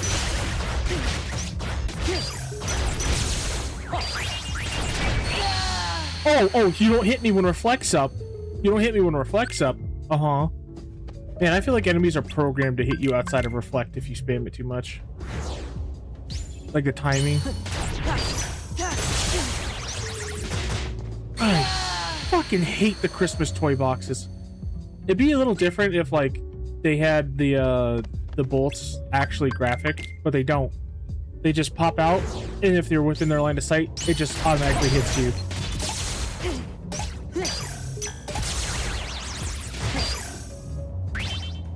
Gather. Yeah. Thunder. Gather. It's over. Yeah. Let's go. Let's go. Yeah. Back off. Oh, look at me. I'm a harmless little box with hands for feet. See, that is so cheap, man. Yeah. Back off.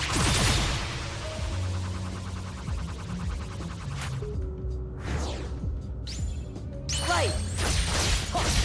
Yeah. This is it. Oh, fuck off. It's over. This is it. This is it. It's over. It's over. It's over. Yeah, back off. Take this. We don't deal with witches. We done with bitches.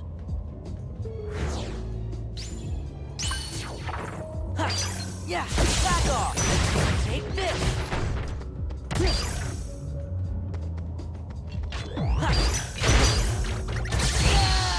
What?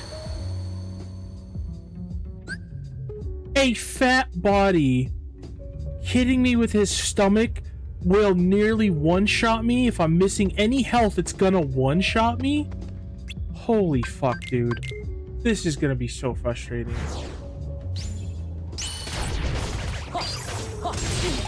What? Why didn't nothing hit me? What the fuck? What is going on?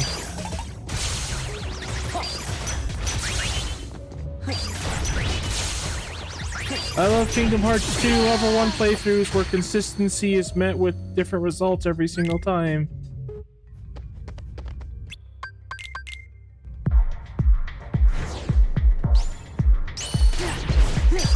Yeah, it's over. Fuck off. Gather. Thunder. Thunder. Yeah, it's over. This is it. Gather. Back off. This gives me strength. Yeah, take this. Wish you could do Ragnarok in the middle of the air. This is it. It's over. Back off. It's over. Right. You know what you're about. Fuck off. Yeah. Eat a dick. Go fuck off. Take this. Suck a dick. Fuck you, dude. Let's go.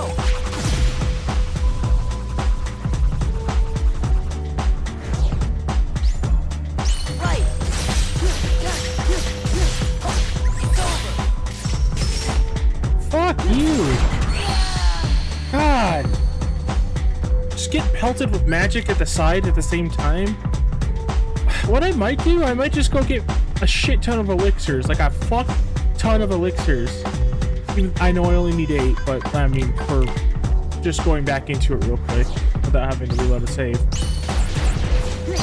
Back off. And just Back off.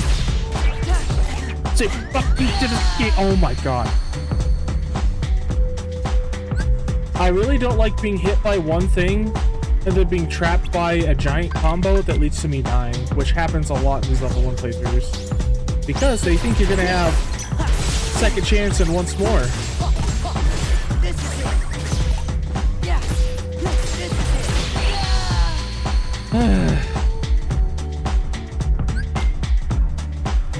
And that Heartless has a emblem on the top of it, which means that Xemnas himself, Xehanort himself, made this Heartless.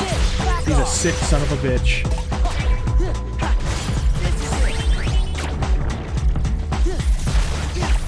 Gather.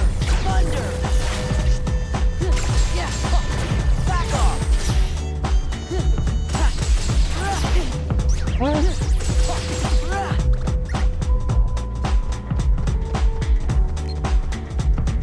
Let's go.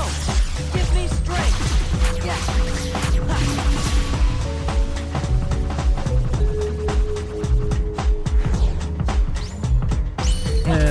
That white boy who's playing these games for 20 years, we're gonna make the specific enemy for when he does his level 1 playthrough. That's the pissing him.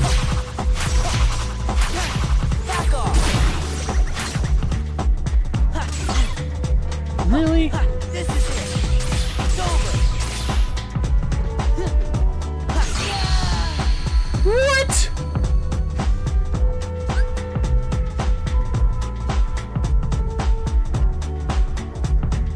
Do no enemies get any hit stun whatsoever? What the hell? What am I playing? Broke my sleep right now?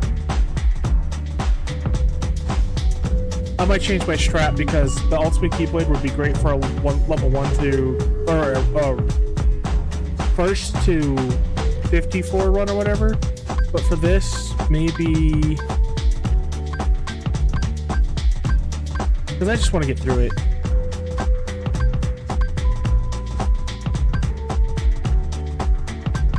I don't have the MP to facilitate that anymore, and that's why the ultimate keyblade's so good, is because it gives me that MP. Maybe that is the best thing to do.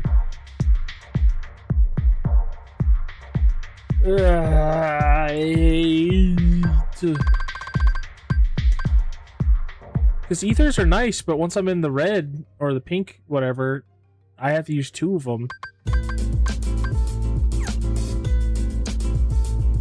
And I set it to where my MP will actually get me to the pink. I used to, for the most of this playthrough, I made it to where it wouldn't, so I could use an ether and just go back to max. But for some areas where you could summon or use your drive form, like I just demonstrated earlier, it's better to go into the pink. Oh wait, hold on.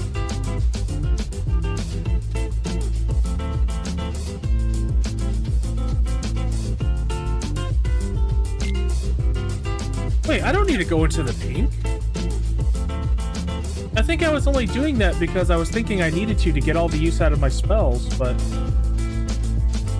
Well, it does cause a problem to where when I need to get MP regen on stuff like this, when I don't have the luxury...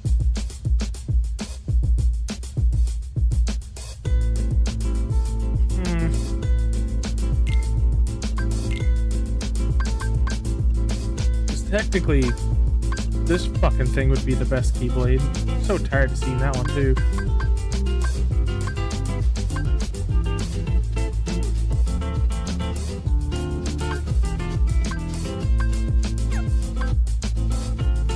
You know, the Kingdom Key would be so good if it wasn't halves damage taken at critical situations, meaning 25% my fucking HP. Excuse my fucking language.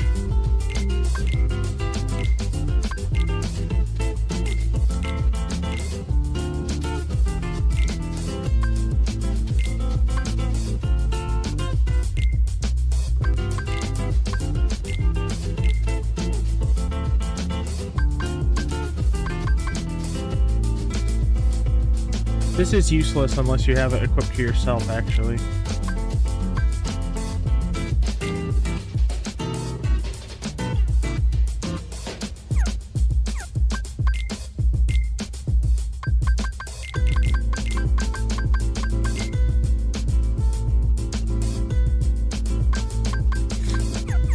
Let's try that.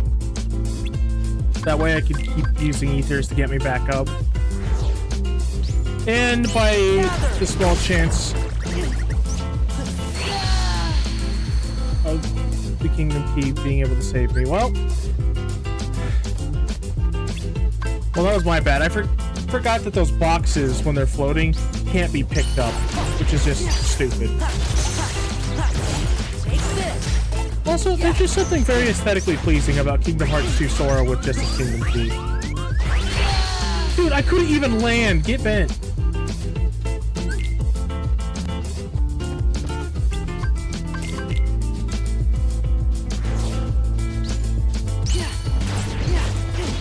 What the fuck happened?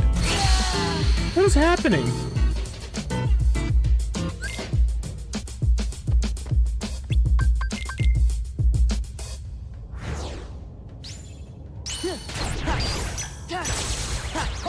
This is it.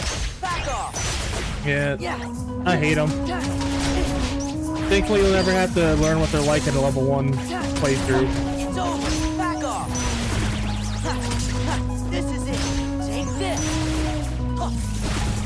But normally, they're just really fucking annoying.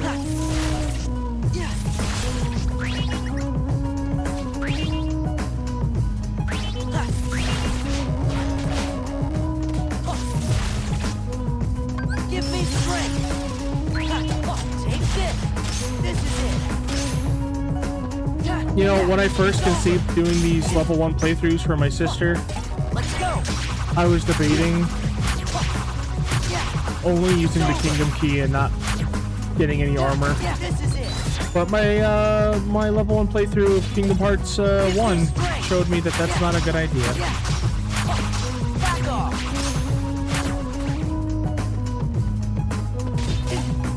What? I hit the block button when I first got hit. What the fuck? I think those enemies are just horribly designed. Like, it's just so unfair. They're designed to get you as soon as you're within range. And they're not affected by magic. You know, Kingdom Key, it would be great if you, like, you know, did your job.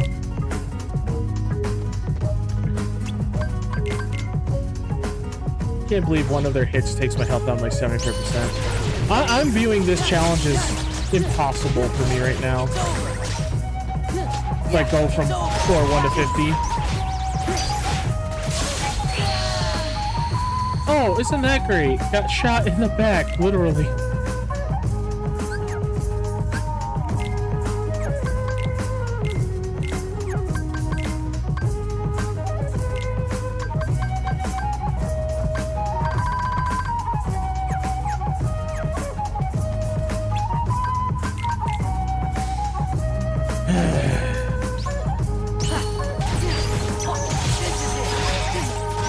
Fuck you, man.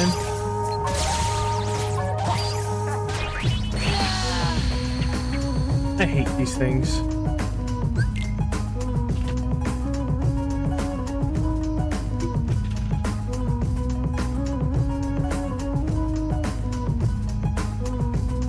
Sorry, let me see what time it is.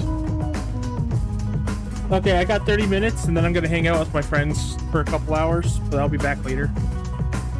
So, we'll see what we can do in the meantime. But this is the last thing we gotta do, man. This is the last thing. There's literally nothing left to do in the game besides these next two tournament parts. You know what? What we can do, instead of beating our heads against the wall, let's try to do something different.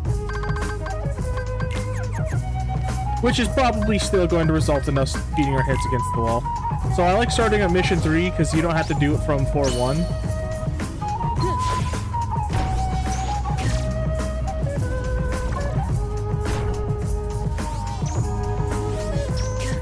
Oh, by the way, this mode is bugged. You see my point counter?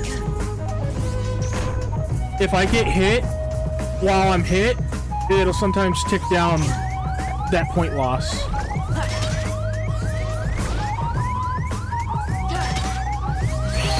Oh, right, the big rings do the most damage. Fuck.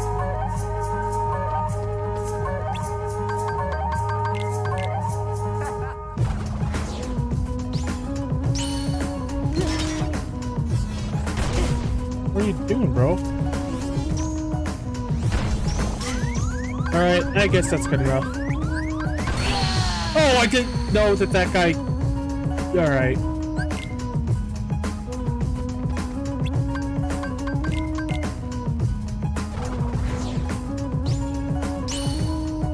I didn't know that guy could move his fat ass. Yeah, see, I got hit by one move and it took down everything by fucking 50. Oh, come on. I keep forgetting. That was me. Keep forgetting the rings do the most damage. I'm just trying to get my health as low as possible. If you're doing this on a normal playthrough, this is so much fucking easier. So, with Stitch's AI, if you're in red health, he's just gonna do this. Usually it's red, green orbs to heal you up, so he doesn't do it a lot, but in the arena, he drops point orbs. So the whole idea is to sit here and hear for the next like 10 minutes. Now, here's the problem. I'm trying to get hit again. But every time I am, he fucking shoots all the enemies on the screen and stops them from hurting me. He can't do a perfect job, but... Anyway, our goal is to get to 10,000 points. And I also have a point counter. What are you... Sometimes he just fucking freaks out and starts shooting shit. Our goal is to get 10,000 points. And we also have to make sure that our point counter with the keyblade next to it doesn't reach 0, which we lose by taking hits. Now I'm fine losing all, like, at least 450 points and getting... Because I can get the Hercules without getting hit. But just trying to get the, like last night I did this and I got to 7,500 points, almost 8,000, And right as I was gonna kill the enemies and go to the next stage, one of those little rings came into me while I was summoning Stitch. I do not know why when you're loading, when it's a gameplay thing, like not even a gameplay thing, when you're loading the summon, you can get hurt and killed. It's so dumb.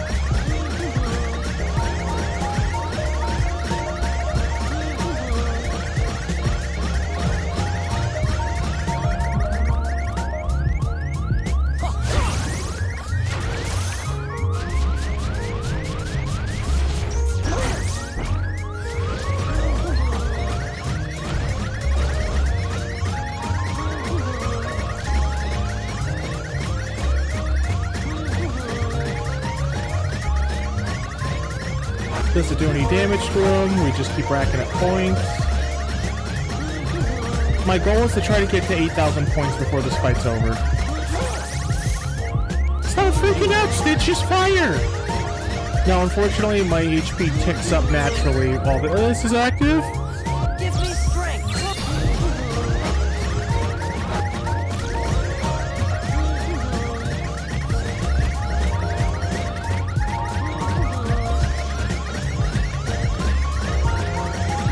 That's why we have this wishing left keyblade, because it drops more prizes. I wish there's a ring that lets you drop more, get like more prize drops.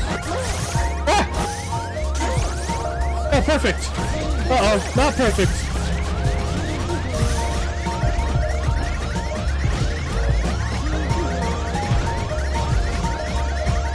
Oh, this is absolutely perfect. In the range of everything.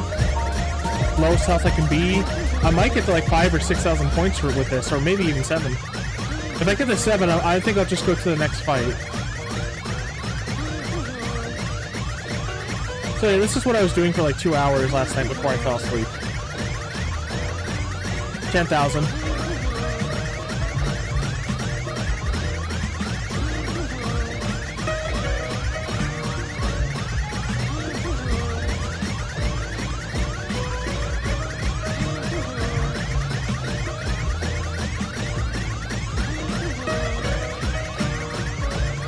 See, the normal fight, the non-paradox version of the Titan Cup, you only need 5,000. For some reason, they thought it would be a great idea to make it 10,000 for paradox.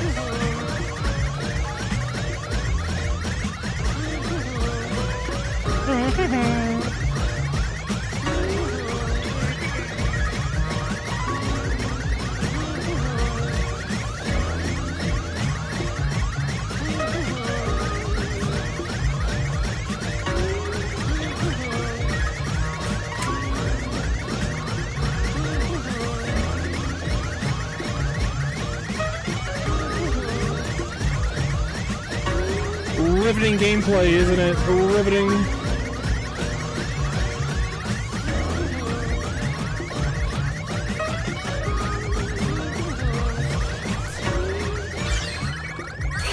See, that's what happened last time.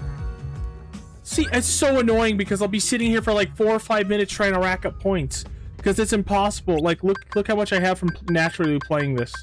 900. That's not even 10%. That's almost 10% of what I need from playing it normally. Everybody says this is the only way to do it, is summoning this fucking little weasel-ass fucking...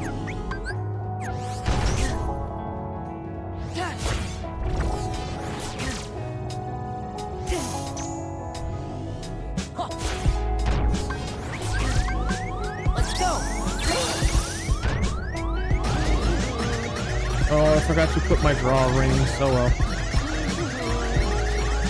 This is why this is so annoying, man. It just is a big time fucking waster.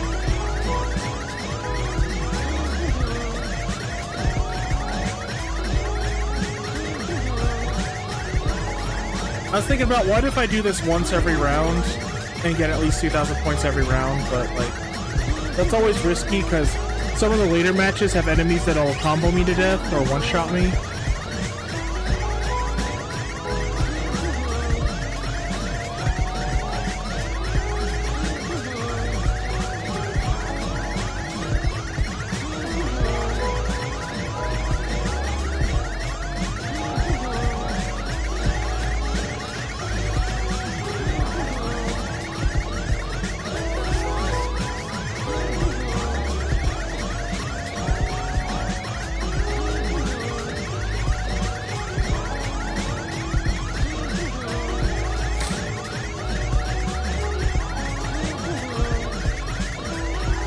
This is exciting to watch, is it not? Now, how I did this back in the PS2 days, I would summon Stitch and then spam Ohana. But at level 99, you can use Ohana like 5 or 6 times, which is like almost 1,000 points. But at level 1, 2. That's all you get.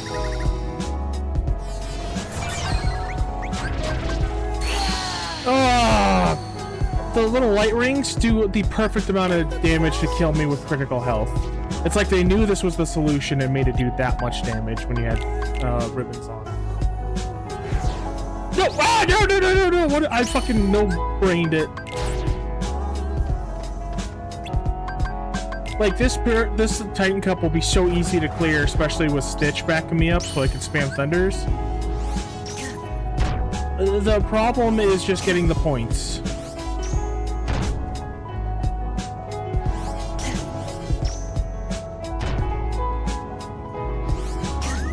Let's go.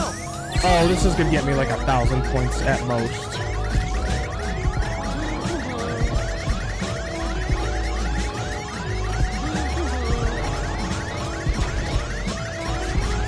What? Oh yeah, sometimes Stitch just doesn't get some people.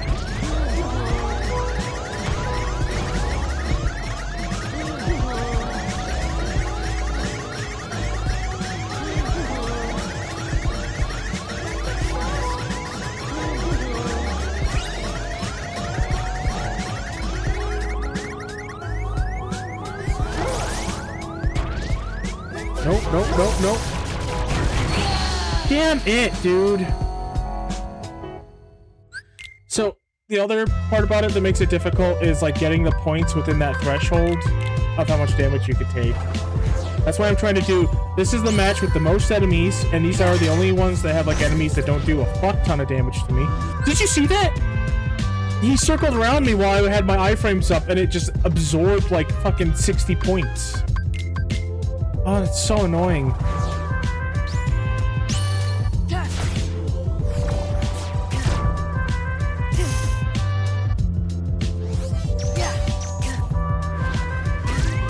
It did it again. Whatever. I keep forgetting to equip my draw rings. One other thing I need to do is equip 2 more draw rings. Because some of these orbs are added my draw distance and they disappear like immediately because of how many are spawning.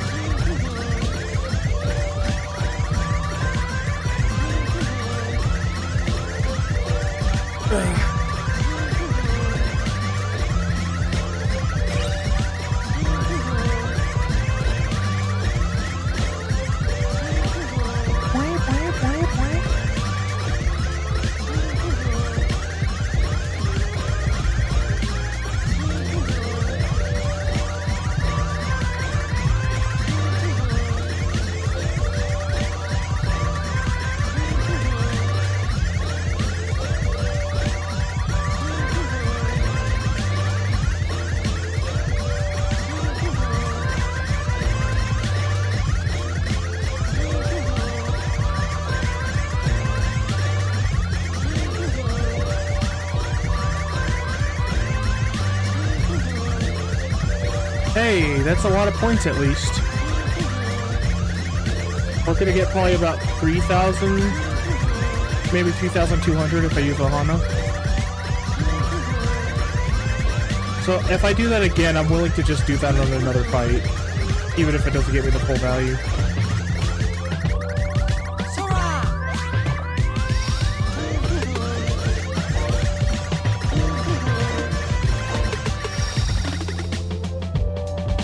Fucking called it!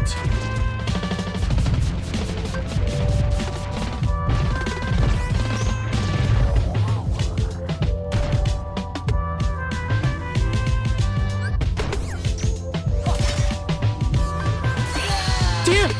Ah! It's hard for me to tell if they're gonna use like the little laser shot or the big laser ring.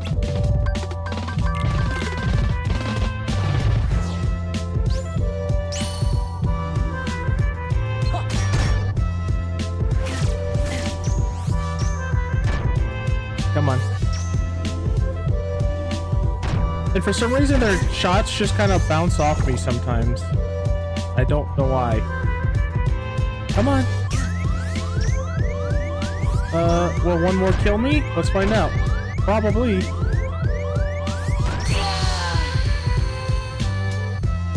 Okay, we're gonna do two things real quick because this is really fucking annoying. This is gonna suck because we're gonna get less points out of this, but wait, wasn't I just on it? Oh. And then we're gonna equip 2 of these and call me in the morning. And whoops, for the audience's sake.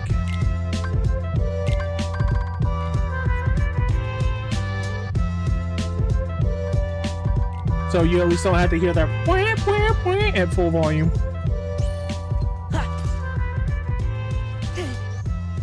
This is kind of weird to hear without the sound effects.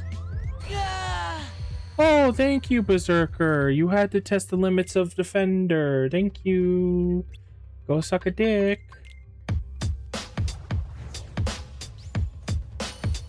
Wow.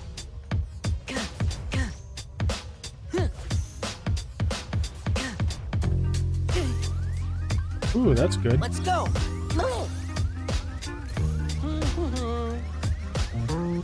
Oh yeah, you know, I can listen to Stitch going. Yeah, we're getting like half the amount of orbs. That's not great. But it's much safer. There's a lot less trial and error. Holy fuck, we're getting a whole lot less orbs.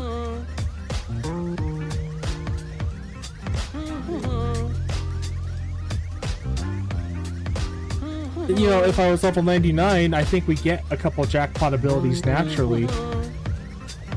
Ugh.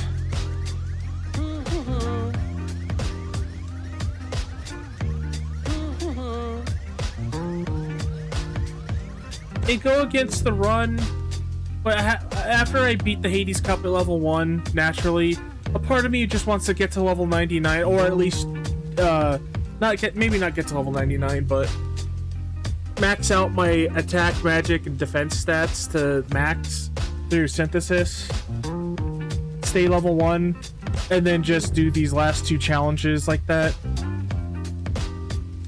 But it goes against the run. I want to do everything level 1, because then I could say I did everything level 1 and then I never have to do it again. I know what the experience is like now. Damn, we're getting like 1/3 the orbs by the time half. By the time we get done with this and I get the full HP again, we're gonna have about 1500. That is crazy how much one jackpot ability gives.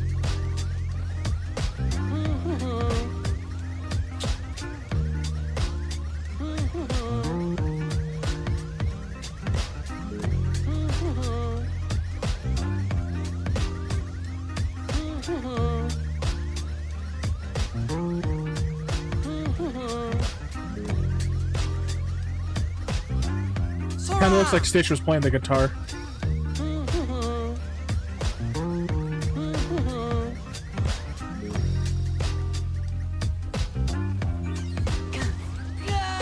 Come on, dude. Really? They spawned right on top of me? Come on. My luck sucks, man.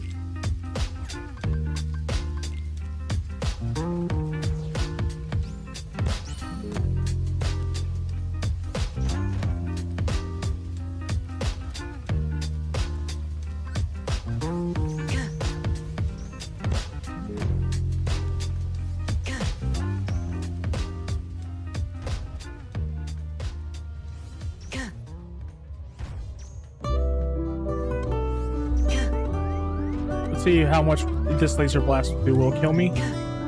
Nope, it gets me really low. So every time I do this, it's going to be about 1500. So if I stay alive, oh boy, it's a lot safer and more dependable, but it's a lot slower. But hey, if it gets the job done, right? So I think I'll do this 2 times every mission. Because that'll give me 1500 Alright, I'll get about a little over 3,000 this run. And then the next one, I'll probably get close to 5,000, almost 6,000-ish. And then after that, yeah, I think that's the way to go.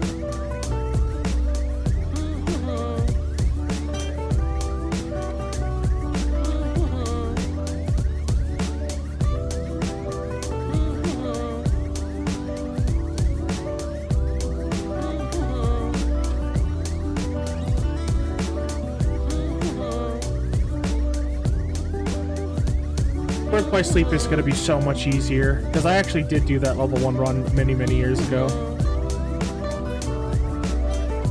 So I've already done it, but I just want to do it on stream.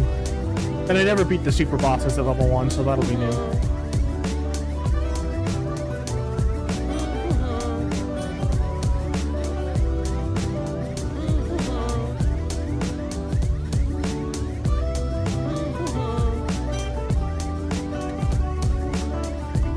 Sora!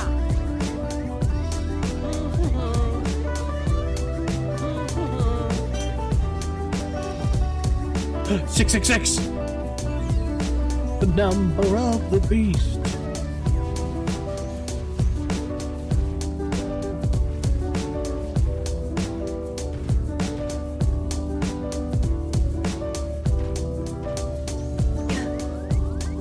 Light!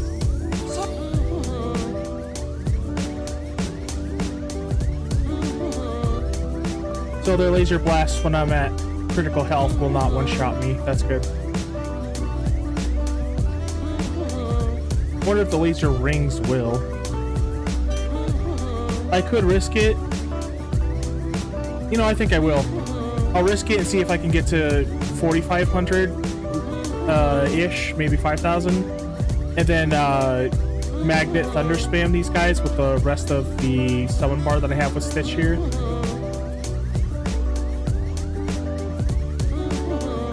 That way I don't have to keep doing this.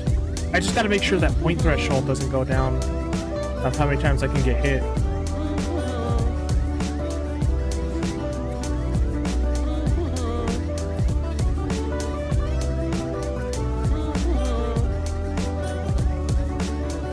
Even with it put at 1 fucking %, this is still loud as shit.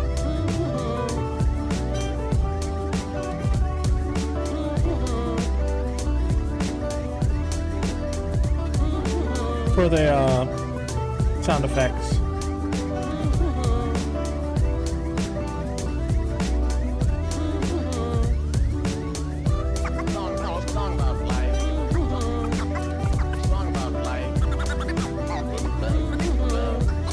I might get the 5,000 if I do a 3rd round.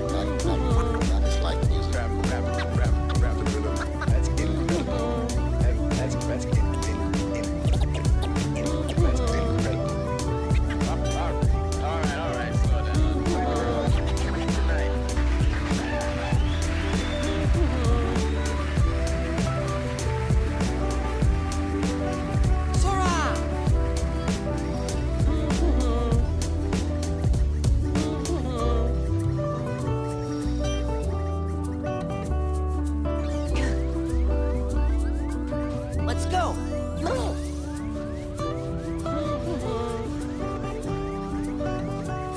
So instead of using Ohana, I'll save the rest to Magnet and Thunder Spam. And that's only 100 points. I'm not gonna lie to you guys. I don't know what the hell I'm looking at here. I've never played this game. I will play it someday, but you know how backlogs are. We're gonna review it with a dice, as we always do.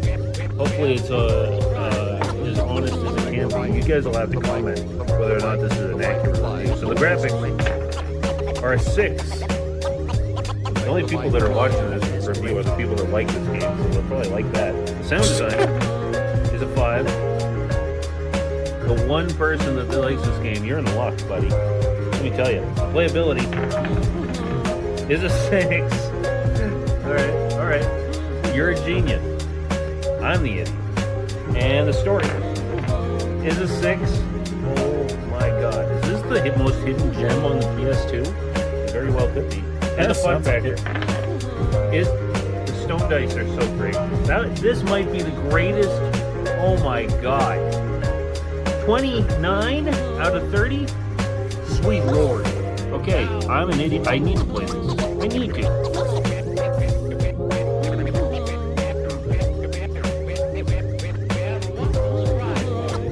That's crazy.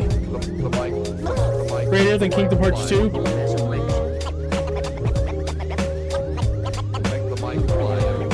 Oh, he wasn't getting caught up in the song because he was off screen. Gather. Thunder. Thunder.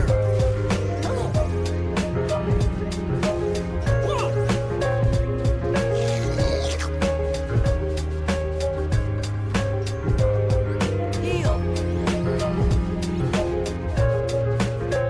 Come on, lick me, Stitch. Lick me!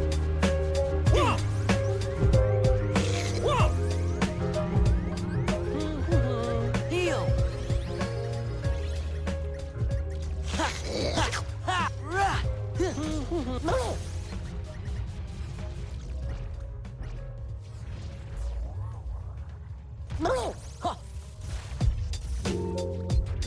Uh-oh. Whew.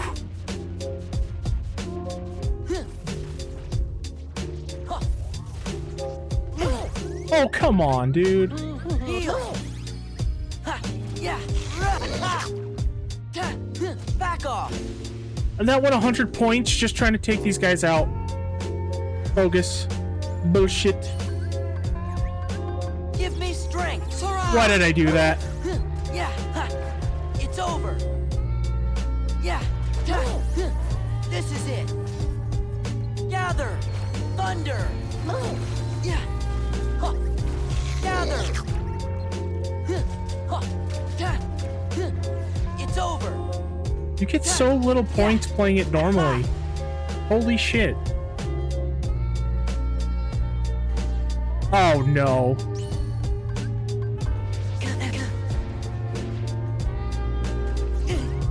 Give me strength. Okay. This is risky because we got the dancing sisters over here.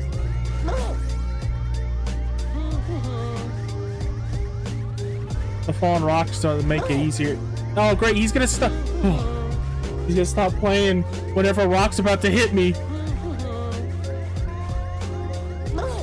Stop it, Stitch. I like rocks. Stop, Stitch. You don't have to be such a bro. Just get me points.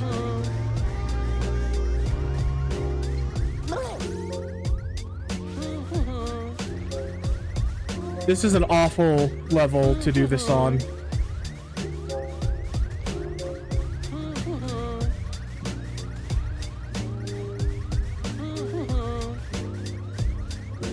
Yeah, this works out. I'm at 140 points. That's right, because if they do multi-attacks, oh my god. If enemies do like multi-attacks like these dancers and the Neo Shadows, how they do the quick spin attack, it does multi-ticks of damage. That reads through my invulnerability and just eats away at that point counter. I can't believe they never patched that with any of the re-releases. That is such horseshit. I'm probably gonna get to close to 7,000 with this. I don't think I could do this. Maybe if I get hit one more time by them, by this specific group.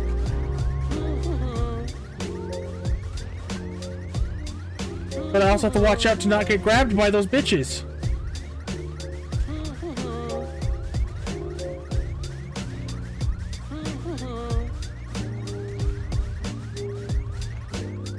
Sora!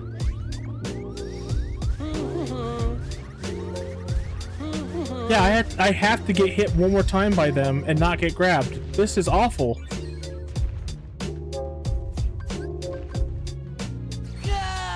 That one-shot me? Fuck off, man. Man, I hate level 1 playthroughs. I don't fit. It turns a lot of this game into not a fair challenge. It turns it into bullshit. It's just a crapshoot if it's gonna fucking work or not. I think what I gotta do is just try to get 5,000-6,000 points on that one starter mission I did. And definitely not try to doing it on the Dancer Neo Heartless Shadow one or whatever. And then just blast through the rest of them. Oh my god, dude. What a little horse shit. See what time it is. Oh, time to go. 6 o'clock on the dot. Alright, I'm gonna go hang out with some buddies for a little bit.